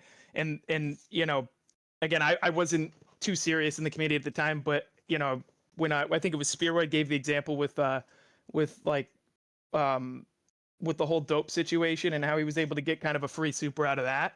You know what I mean? There's the CRC is able to vote, but there are just certain stuff. Let's just be realistic. It's just not fair. You know what I mean? Yeah. And then okay, so now we're gonna transition to a little less tag pro stuff, a little more fun ones. But I guess the last real quick, yeah. just on the we can do a couple of these, but just try to limit Yeah. yourself to one. Yeah, no, they're serious. Like they're not like too wild. But I guess the first one, well, actually, this is the last serious one. Do you think did you ever consider, if you were to make it to the Nooper, just letting the other team win and having a few of those voting moments to try to make it fair, knowing that hey, I don't belong in this league. I'm a whole league, and there's a whole league in between my skill set and this one. That's the last serious one. No, you're good. I mean, like I kind of said, selfish and ego takes over, and I fully expected to be caught every week that I was playing, and then especially in the playoffs, like Fender would do his playoff stats, and I would be like, "Oh my god, this is super obvious." But yeah, so in the back of my mind, I'm like, but the initial reason you did it was to prove a point that this is a problem and this. So you still could have, at the very minimum, let the other team have that, right? Yeah, but like you guys are assuming that like I'm a rational actor, and like that was my intention to start. But once we were starting, it was like a runaway train, and I was just gonna keep it was playing. fun to a degree, and I guess that's a transition into the next question. How fun was it? Do you have any highlights or any specific, Yeah, I don't know. Like playing with like Cooler, Garrett, and Ralph were definitely like the most fun that I've had. Yeah, so it was fun, and also just back in my mind, I'm like, when this all comes out, it's gonna be like even more embarrassing if they're like, wait, you smurfed into novice and you couldn't even win. So that's true. And then so I think it was Adamania who was talking about the kind of the after effect. And I think it was Spearoid touched upon it. As someone who's been banned and stuff before, like, are you honestly happy that you're banned? And as was this kind of it kind of helped you take a break because you couldn't have made the decision on your own? Yeah, I mean, I definitely need to take a break, and this is a good way to take a break. And I'm not sure that I would made the decision on your own. Up. Right? Yeah, I'm pretty sure I just keep signing up. So now, okay. Yeah, it's not the end of the world that I've been for a while. I do think it's dumb that like the just mute from the competitive Tag Pro server forever. I agree. I get it. But at this, like, the way I can equate it to, real quick, sports analogy. Back in the day, if you got ejected from a basketball game, it's because you were like out of control and like you were gonna start a fight, and like we need to get this guy out of here. And then started adding ejections for like flagrant twos where everybody's like calm and collected and it's fine, and then they go review it and then they're like, actually, this guy needs to be ejected. I'm like, that doesn't make sense to me. If I could own up to it and just like not cause problems in the comp server and still post content, I don't really see Yeah, the I benefit. think we all missed for your the- content. It's definitely more dry since you've been gone. You know? I mean, everybody can shit on it. Oh, Russ did this, but I don't see anybody actually making content, whether it's good or bad. Something's better than nothing. And then I guess the last question is, do you think you're going to come back after this ban? I don't know. Well, it's indefinite, and at the very least, it's 2 years. So, if I come back after 2 years, that's probably a bad sign for in real life Sure. for us. So And probably not. And personally, I don't think the it should be a whole 2 years and you should be muted from everything. I mean, as somebody, you're always in the discussions, you're playing and stuff like this. Being banned from all of that, it just shuts it out. I think it should have been banned from comp. You know what I mean? Do you think the punishment fits the crime? Is the question. Yeah, no, like I mean, PK was the commissioner when he smurfed, and he got 3 seasons, and he ended up serving 1 season. So, like, I'm not like I get why. I feel like my ban is worse because I CRC'd and because I did content, Sure. and just in general, I feel like Going it's back to that worse. perception narrative, Right. it's the perception people have. I think they could have influenced the decision on your punishment versus somebody like a PK. Right. And also, I think Cheese Doodle ultimately pulls the strings in comp. And I like agree. this obviously broke Cheese Doodle's trust big time because I think he trusted me pretty And big I time. So think the thing that, with Cheese Doodle, and like I've had issues with Cheese Doodle, but at the end of the day, he does, this Tag Pro's his thing. Without Cheese, we don't have Tag Pro. He's not perfect, but he's human at the end of the day, and I think he does the best he can, And I think, it's hard to really look at that, when you are on the other side of it, because I've been on the other side of it. You know what I mean? Yep. Gamma, if you got But one that's more, that's to me. it. Yep. I got Timmy waiting, so if you got one more, hit us with it. If No, not, that's it. Thank you so much, and good luck, Russ. Best of luck. Appreciate it, Gamma. All right, now I do want to read this because we did have some Cheese comments there. So Bam in chat, Cheese had 0 input on our decision, and Bam put forth the ban length full stop. So I did want to read that since we were talking about Cheese there and his, I guess, influence. Let me bring on Timmy now. Hey, Timmy. I How I are don't you? have to say to Russ because I can't imagine having that much extra time on my hands to have to do that or being the board. I think that it was very strange that I have a message in the CRC channel for the Smurf checks for season 37 saying to shut it down in September of 25, verbatim, after Cheese and I decided that his Discord account was made 2 weeks before or 2 weeks after the Tag Pro account was made. I said to shut it down, and here we are. But now that Majors players were calling out, "Oh, Baby Shark's a Smurf," Minors players, "Oh, Baby Shark's a Smurf," now it's being taken care of. Like, that's actually fucking whack. I literally said, "Shut it down," verbatim, full stop. It's those 3 words. That's it. Yeah, I'm not quite sure what to say about it. I guess let me make sure I'm understanding you correctly. So you felt that, not to denigrate you, but like you're a novice player who's not very good.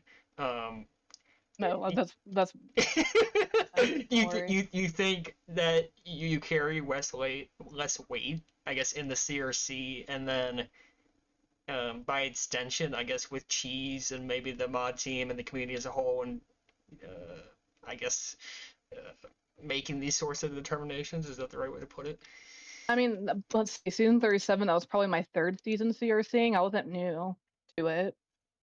Sure, that was my 6th season as a player, but I have shut down other Smurf accounts before as a CRC member. I have done Smurf checks. I've with the rookie integration stuff, I check accounts that I think might be suspicious. That was top of my list, and I said to shut it down, and it didn't fucking happen. So Like, why? I have no idea. I don't think it's misogyny. Maybe, I mean, I'm not saying Cheese would ignore me specifically because I've come to him about a bunch of people too, and that stuff has been shut down. But I mean, the NOS thing I had going and was about to come to him before he started getting people for their money. So I would ask then if you've had some success working with Cheese on Smurf detection, I suppose. I guess why in this instance was it not taken more seriously? I mean, are you saying the remainder of your CRC members didn't take you seriously or take the issue seriously, or where'd that gap happen? I guess. I'm not going to bring up any other details outside of the CRC chat that were brought up. If people that wanted to say the stuff that they said want to, they can. There's things that were brought up after the fact that that also were not followed up on. I don't know why it wasn't followed up on or just taken care of when it was, but the opinion that Smurf checks were not done for season 39, I'm kind of associated with Smurf checks at this point as a rookie integration person because I checked the new people coming in. I would have no reason to say, oh, let's go hound down Baby Shark because Baby Shark was told to me that they were not a Smurf. They did nothing about him during season 37. Why would we do anything about him during season 39? There was no reason for him to have anything done. So then when people are saying, "Oh, well, Smurf checks weren't requested," why would we have a Smurf check for somebody that we were told was not a Smurf, or that not even just that nothing was done about them when we had concerns? It's whack. Yeah, I don't, and I hope I haven't said that I blame you guys. I don't. I think you're right that when the mod team comes to you and says, "Hey, we're uncertain, but we're clearing the account," and the season 37 CRC makes the determination. All right, fine, they cleared him, and he's not a Smurf, and I wouldn't expect the season 39 CRC at all to go back and suddenly start questioning him again when they've been cleared before. So I hope I haven't blamed you during this, but I think your point's well taken. Thank you. That's it. I think it's whack that this was done, and the approach to it when I said something about it was whack too. So that's it. Thanks, guys. Thanks, Timmy. All right. No more callers. I do want to. Now that it's just you and I, go. Okay. Well, I think Tumblewood might have a question and might come real quick, and if he does, I would like to answer Tumblewood's question, because out of everything, I feel like the worst about Tumblewood and Porps and all the Guardian Angles team, I feel like they got the worst end of the deal, and like I do feel bad about the season 37 Nooper. Yeah, looks like he just hopped in the server, so I'll wait for him to get into the waiting room here. Yeah. I do want to. Go ahead. No, I don't know. Like, I don't really understand the process. Like, when there's so many people that like call out a very obvious Smurf account, and like Cheese Doodle himself said, if they would have checked at any point after week 1 of season 37, they would have obviously seen it was connected to me. I don't know. I just can't like really wrap my brain around none of that taking responsibility until OK then said something, and that's when Cheese Doodle reacted. I don't know. I feel like he could be more transparent about that's what happened, and maybe in the future there's some shared responsibility.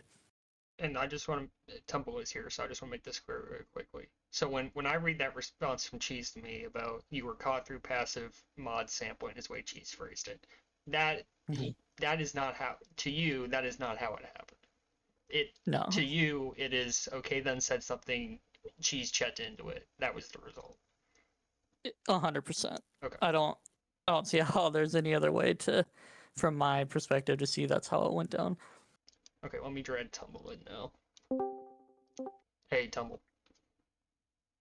Hello, Belanca. Hello, Russ. Hello. The floor is yours. All right, my question to you, Russ.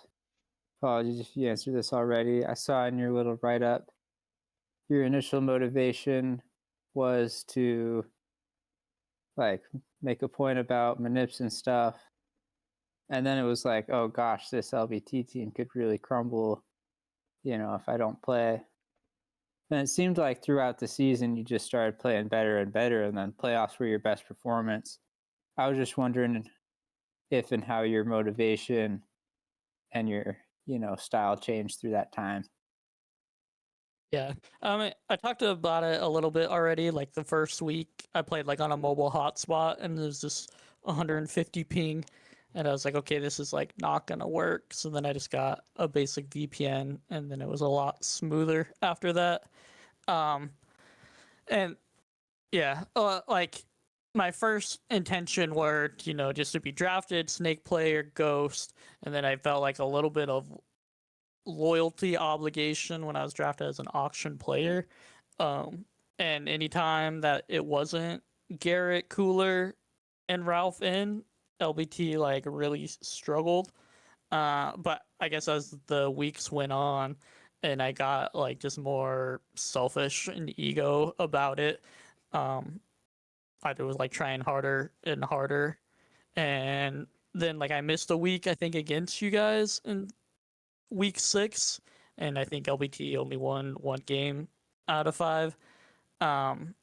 But yeah, I kind of like talked to Whiff about it earlier, but at like a certain point, I expected to get caught every single week because I like was not hiding it, and then I'm like, when this does all eventually come out, it'll be like kind of embarrassing if it's like, wow, Russ, you smurfed into a novice and you couldn't even win. So then at a certain point, my ego and selfishness just kind of took over.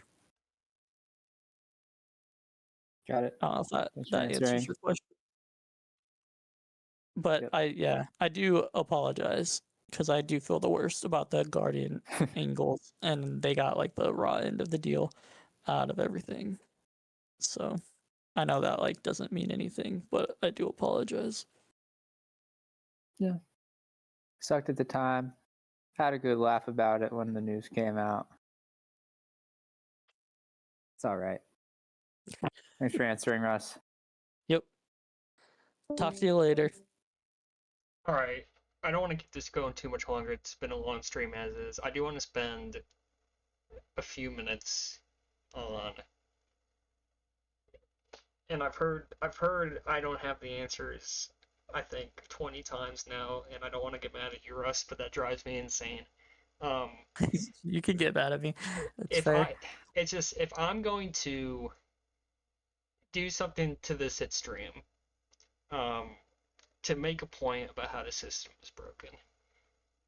Me personally, man, I wish I had some ideas for when I got caught, because otherwise, what's the point?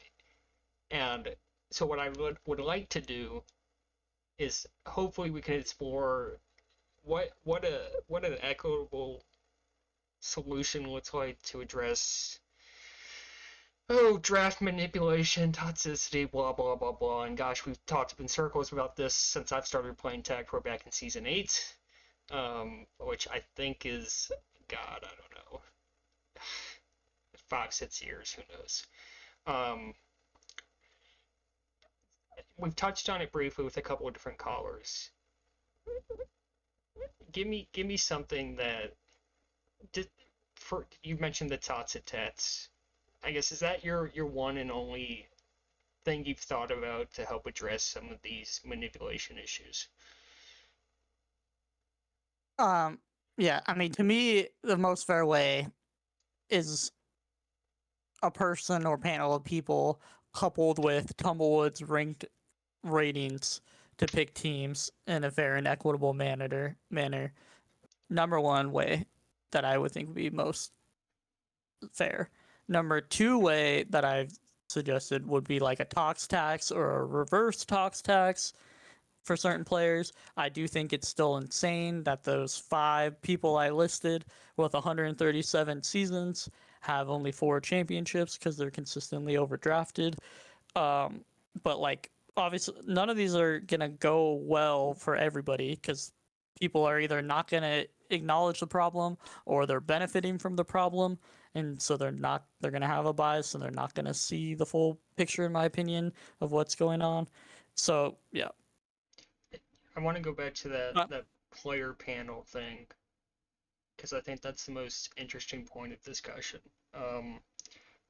It seems like a lot of and you and Steroid touched on this, it seems like a lot of these proposed solutions to draft value issues ultimately come back to perception. Um, and you can have okay then pit teams, and you can have Tumblewoods ranked elo help decide them. I think ultimately there's there at the end of it all is human perception, and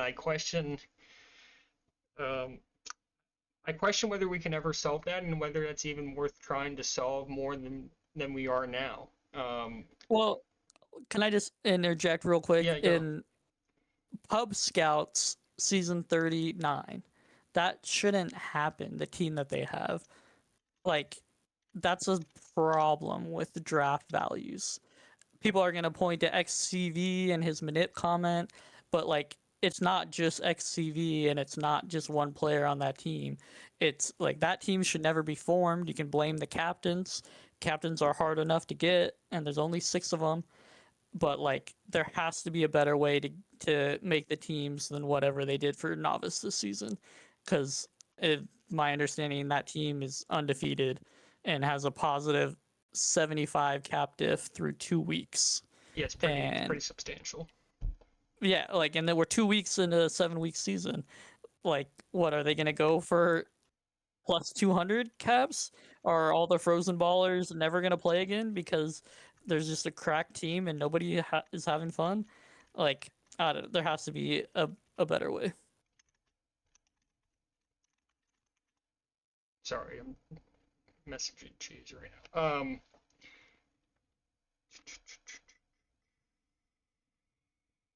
I might try to get him to hop on real quick. Give me a second.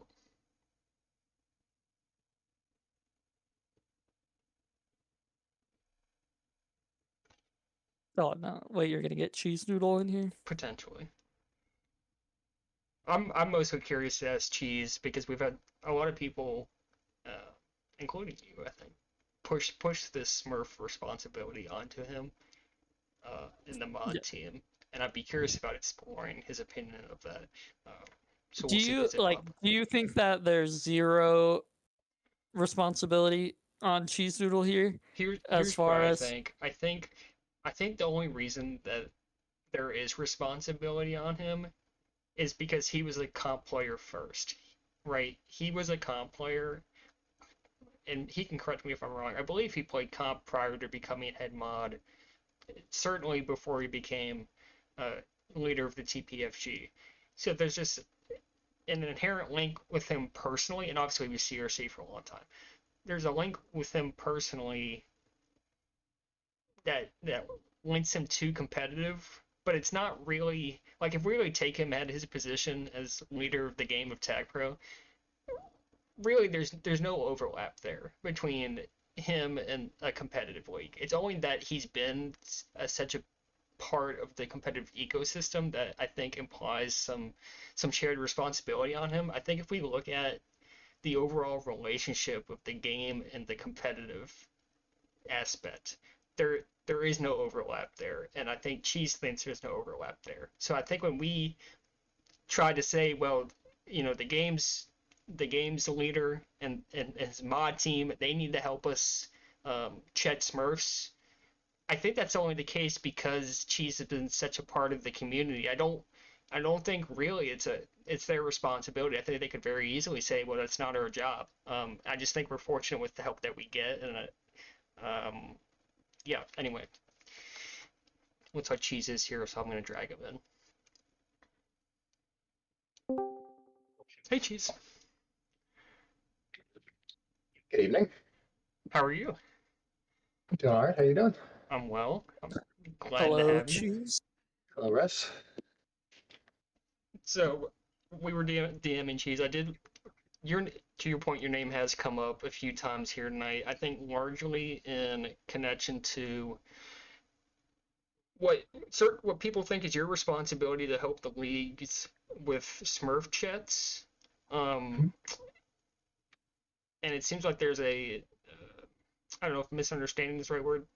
There's a gap between what certain people think you're responsible for versus maybe what you think you need to be responsible for. So I'm hoping you can give me your perspective on your role and the mod team's role in checking for Smurfs in competitive leagues and what actions, I guess, fall under your scope, if that's the right way to put it.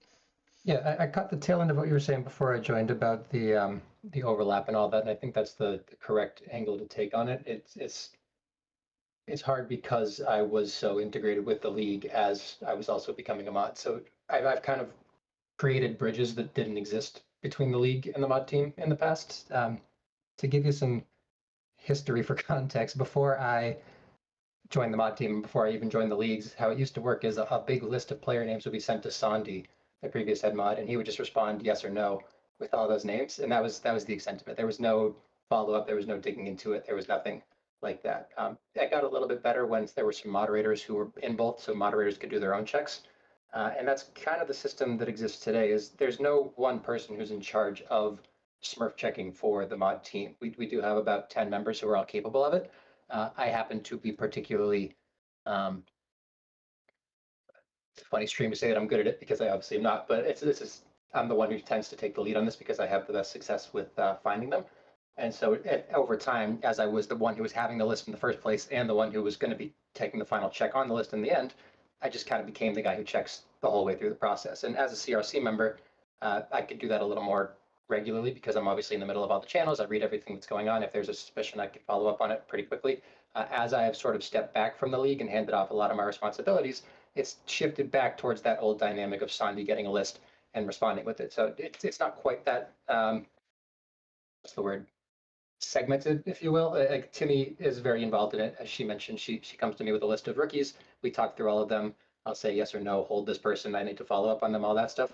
And if there's somebody we have a problem with, then we will talk about that. But the hard part with the problematic part of it is that we can't really share what we know about this person that's problematic because that barrier does still exist. I can't, for example, be listing off the IP addresses of somebody who we have suspicion for. So that wouldn't be cool to be sharing with the CRC. I can't talk about the exact account names that they've been using in the past if they weren't related to the league because that's technically private information according to our internal moderation policy. I cannot share private accounts. I cannot share alternate accounts. None of that stuff is able to be sent to the CRC. So when I was on the CRC, I could know that as a moderator, but I cannot be giving that information to the CRC. So when I said to you in my blurb previously that the CRC had no reason not to trust our decision, that's kind of the extent of it. That I gave them my final call, said this is what we think it is. And as Timmy mentioned, she was suspicious the whole time, but there was nothing concrete for them to work off of, so no decision was made based on that information. And so, okay, then saying something in Miner's chat didn't spark the most recent investigation? Is it a problem if it did? No, I'm just asking because you made it seem like it was routine moderator check unrelated to okay then. I don't think I named okay then at all. I just said that we looked him up and we found that he was you. We do this all the time. People mention names, we look into them. I don't do it with every single name that comes up because that would just be exhausting, frankly. But if I happen to be sitting around and I see a name, I'm like, oh, I wonder who that is. I'll look into it. Sometimes you find something you weren't expecting to, as was the case this time around. Sure. Yeah, I mean, like, I'm not trying to come at you or blame you, but it just seems like kind of Timmy's frustrations were that novice players and voices aren't really listened to, but if somebody like okay then or somebody who's really really good at the game says something, then they have an outsized impact with their words, which I think is probably a complaint you've heard about competitive tag pro. There are probably good times for that argument to be made, and it's definitely a valid argument in certain contexts, but this was a purely temporal thing. Like if Timmy asked me the same day that okay then did, it would have been the same answer. If okay then asked me the same day Timmy did, same answer. That doesn't change the information that was available to us when we made that call. Sure. But it just seems like a lot of people had similar doubts about Baby Shark. It just Sure. didn't seem And like a lot they of people were. had doubts about G-Man, and they were wrong about that one. And you still aren't convinced about it. So I'm not sure why I'm supposed to take one person who happened to be right at one point over another person who was wrong at another. We get these comments constantly. You don't see them all because they're not on the channels that you read, but we get these requests all the time. Okay. It just seems like, again, that certain people's voices are louder than others based on how good they are at Tag Pro, which is a common complaint that many have about the MLTP. That's absolutely true. It has nothing to do with Smurf checks, though. I really don't see the point you're trying to make.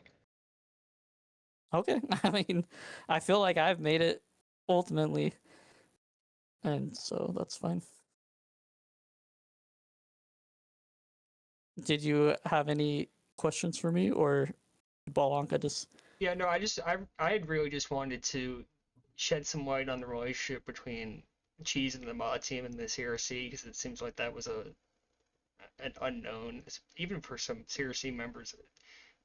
I guess moving forward CRCs, it sounds like should expect to I guess be more proactive with how they handle potential Smurfs, I suppose.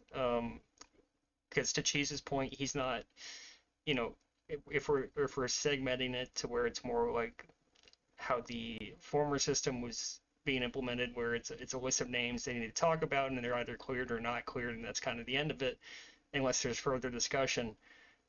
It seems that for further future CRCs, that the onus falls more on them to continue to follow up and check on this stuff if they have suspicions, versus just saying, oh, well, Cheese and the mod team, they're taking care of it. Yes, and that's exactly what I meant when I said to you passive as opposed to the word active. An active check would be somebody asked us officially to look into this thing, and we did that. Passively is I just decided, oh, I'm going to look into this person, and we found him. So that's I the difference apologize. between I those two cases. misunderstood what you meant there. I assume passive. I Like assume an more automated formal check. We do have procedure those too, than but that what wouldn't that catch meant. something like this. So, No. Yeah, gotcha. That made sense to me. So that's really all I wanted to explore, because it felt like a couple of callers and some people in chat were just they're eager to push that responsibility on you and the mod team, and I just don't think that makes a lot of sense. Well, I mean, they're right. We did miss the check initially. The mod team did have the final say at the very beginning, and then the lack of a follow-up, you could pin on us because we didn't look into it until now, but we don't really have any obligation to. It's not against the rules to have alternate accounts in Tag Pro. We don't allow ranked Smurfs, so you don't have two accounts in ranked. We do usually follow up on that if we see somebody performing higher than we would expect, or playing a little strangely, if you will. We look into it, or if they get banned, we do a full write-up and all that, but none of those wires got tripped in this case, and I'm not going to really say more on it than that. Yeah, and I think that's just what makes it tricky is, to your point, it's just you were so involved and competitive prior to being in the position you're in now, and that's what makes the lines blur a little bit. Like if you were some rando who never played a competitive game, and happened to take over for Lucky, or I don't think anyone would be expecting like, oh, hey, this guy needs to help us, or that we would expect that person to help us significantly. And yeah, that's what I mean by saying I made bridges that didn't really exist. Right. Cheese Doodle, the league manager, talks to Cheese Doodle, the head moderator, and they have a discussion and they come up with a decision. It's kind of silly that that's how it legally is, if you will. This isn't a legal binding thing, but if I were to leave one position and keep the other one, it would just be somebody else talking to me the same way that I pass that information through. So it's I make it easier because I'm on both sides of that, but it's still, there is a boundary that exists. That makes sense to me. Okay, well, that's all I had for you, Cheese. So unless Russ, unless you've got anything else for Cheese, I think we're okay with to let him go. Yeah, I mean, I'm sure that Cheese doesn't want to talk, but I would just be curious to hear his thoughts on like some of the biggest admins in MLTP history and their seemingly ability to win less than you would expect. If that plays a role, do you think people captaining CRC leads them to be overvalued, or is that not something you're interested in talking about? Just from like a league integrity standpoint, what's the end goal? I mean, is the concern that people who are liked by other people get drafted for a higher price than they would be if they were drafted by people who didn't like them? In essence, yes, but I think it encourages people not to captain, not to get involved. It's a system that actively deters people from doing things that they might otherwise do. I think the fact that we have a system at all is kind of an argument against that. If it was that pronounced of a problem, we would have collapsed years ago. We got a small community. The fact that we were able to get captains together consistently, even after having to go fight for them at times, yes, but the fact that we can do it at all, I don't think that really supports the point that you're making. Fair And I'll enough. just say anecdotally, as a Ball of Fame contributor myself, I've never felt that the things that I've done captaining CRC content, that's never been a barrier for me to worry about my draft value or what. Those two things were never linked to me. I do those things because I enjoy doing them. Just like I play competitive tag pro because I enjoy it. So that was never really a consideration for me personally. So. Appreciate your thoughts. All right. And I'm out of here. Have a good night. Thanks, Cheese. Yep. I guess we got Bam in here. Gosh, we're running so late. We'll make Oh, Bam last call yeah. if you're good with that, Russ. Yeah, I'm very good with that. Okay. Hey, Bam, you'll be our last one, and I apologize I didn't really read your DM, so. If you're yeah, no worries. I'm here. I basically said if you wanted to talk to me about anything, I didn't have anything in particular to say. Well, I guess quickly, the talk about the punishment came up. If you want to touch on that briefly, why? And I know people are citing the PK thing from gosh. Yeah, that's ancient that's history a long at this time point. ago, and yeah, I mean, obviously, I was one of the people that took over for PK. One of the people that was in on that punishment decision too. To be flat honest, I didn't remember how long we even banned PK for and how long he served. I'm sure I could have looked that up, but I was just mad at Russ, man. Fuck you, Russ. That's fair. And it just felt like an appropriate amount because right now, like what's a standard ghosting ban? 3 seasons?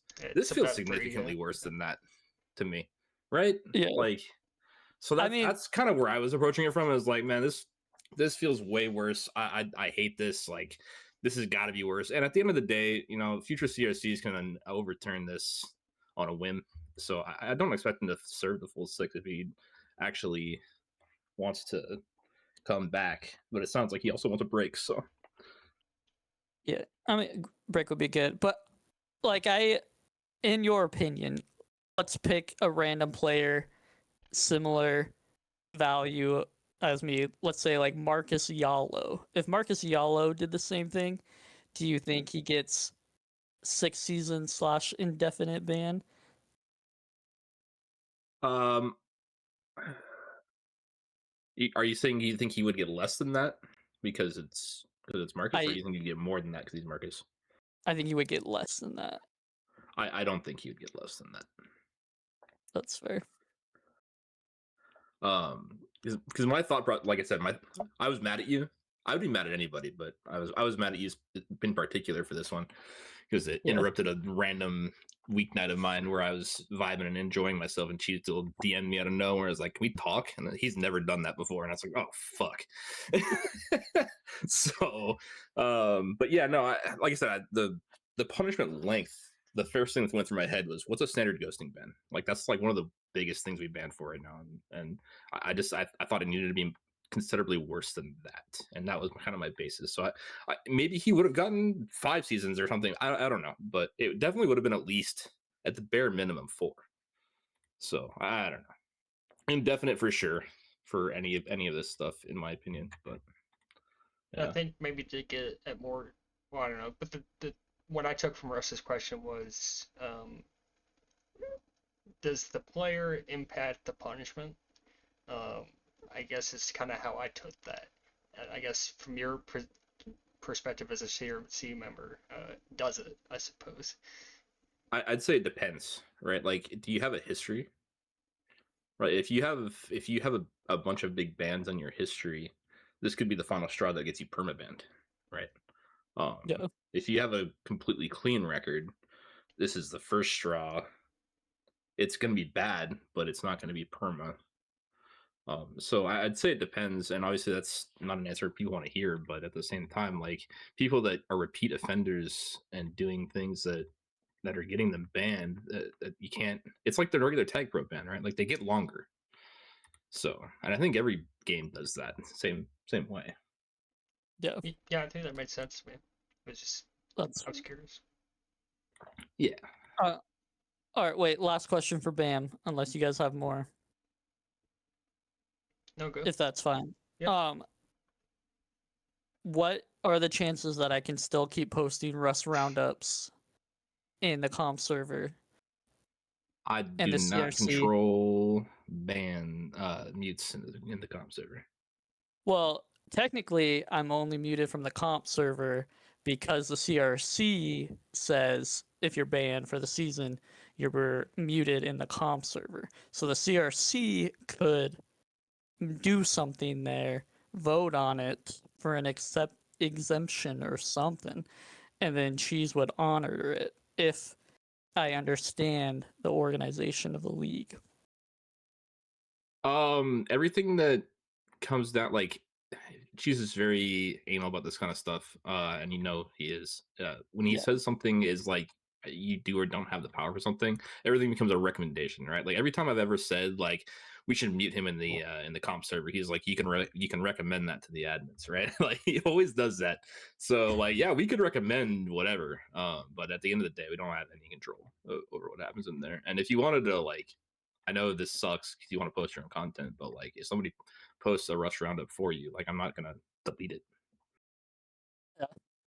Oh, that's. I know you want your own Keck W reactions, but No, I don't care. I'm gonna be bored at work one way or the other, so I can still be typing up Russ roundups. Yeah. All right. Well, I apologize to you as well, Bam, that you had to deal with this.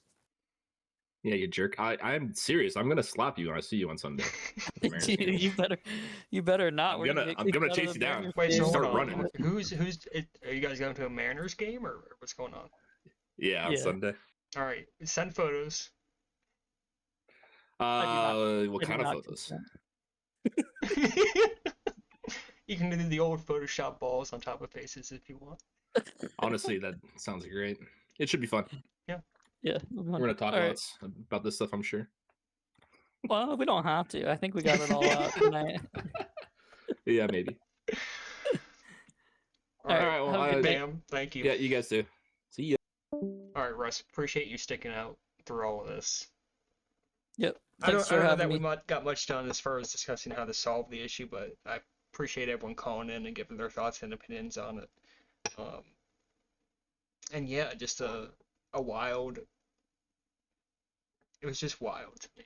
So I'm glad we got to talk through it. Yep. All right. Have a good night. Yep. See you, man. Bye. All right, guys. We're gonna call it there. I appreciate you all of you tuned in for so long. Long stream tonight. Yeah, I don't know. I don't have anything else to say. Appreciate all of you tuning in. And gosh, maybe I'm gonna be streaming a comp game sometime soon. We'll see. And yeah, we'll catch you later. See you guys.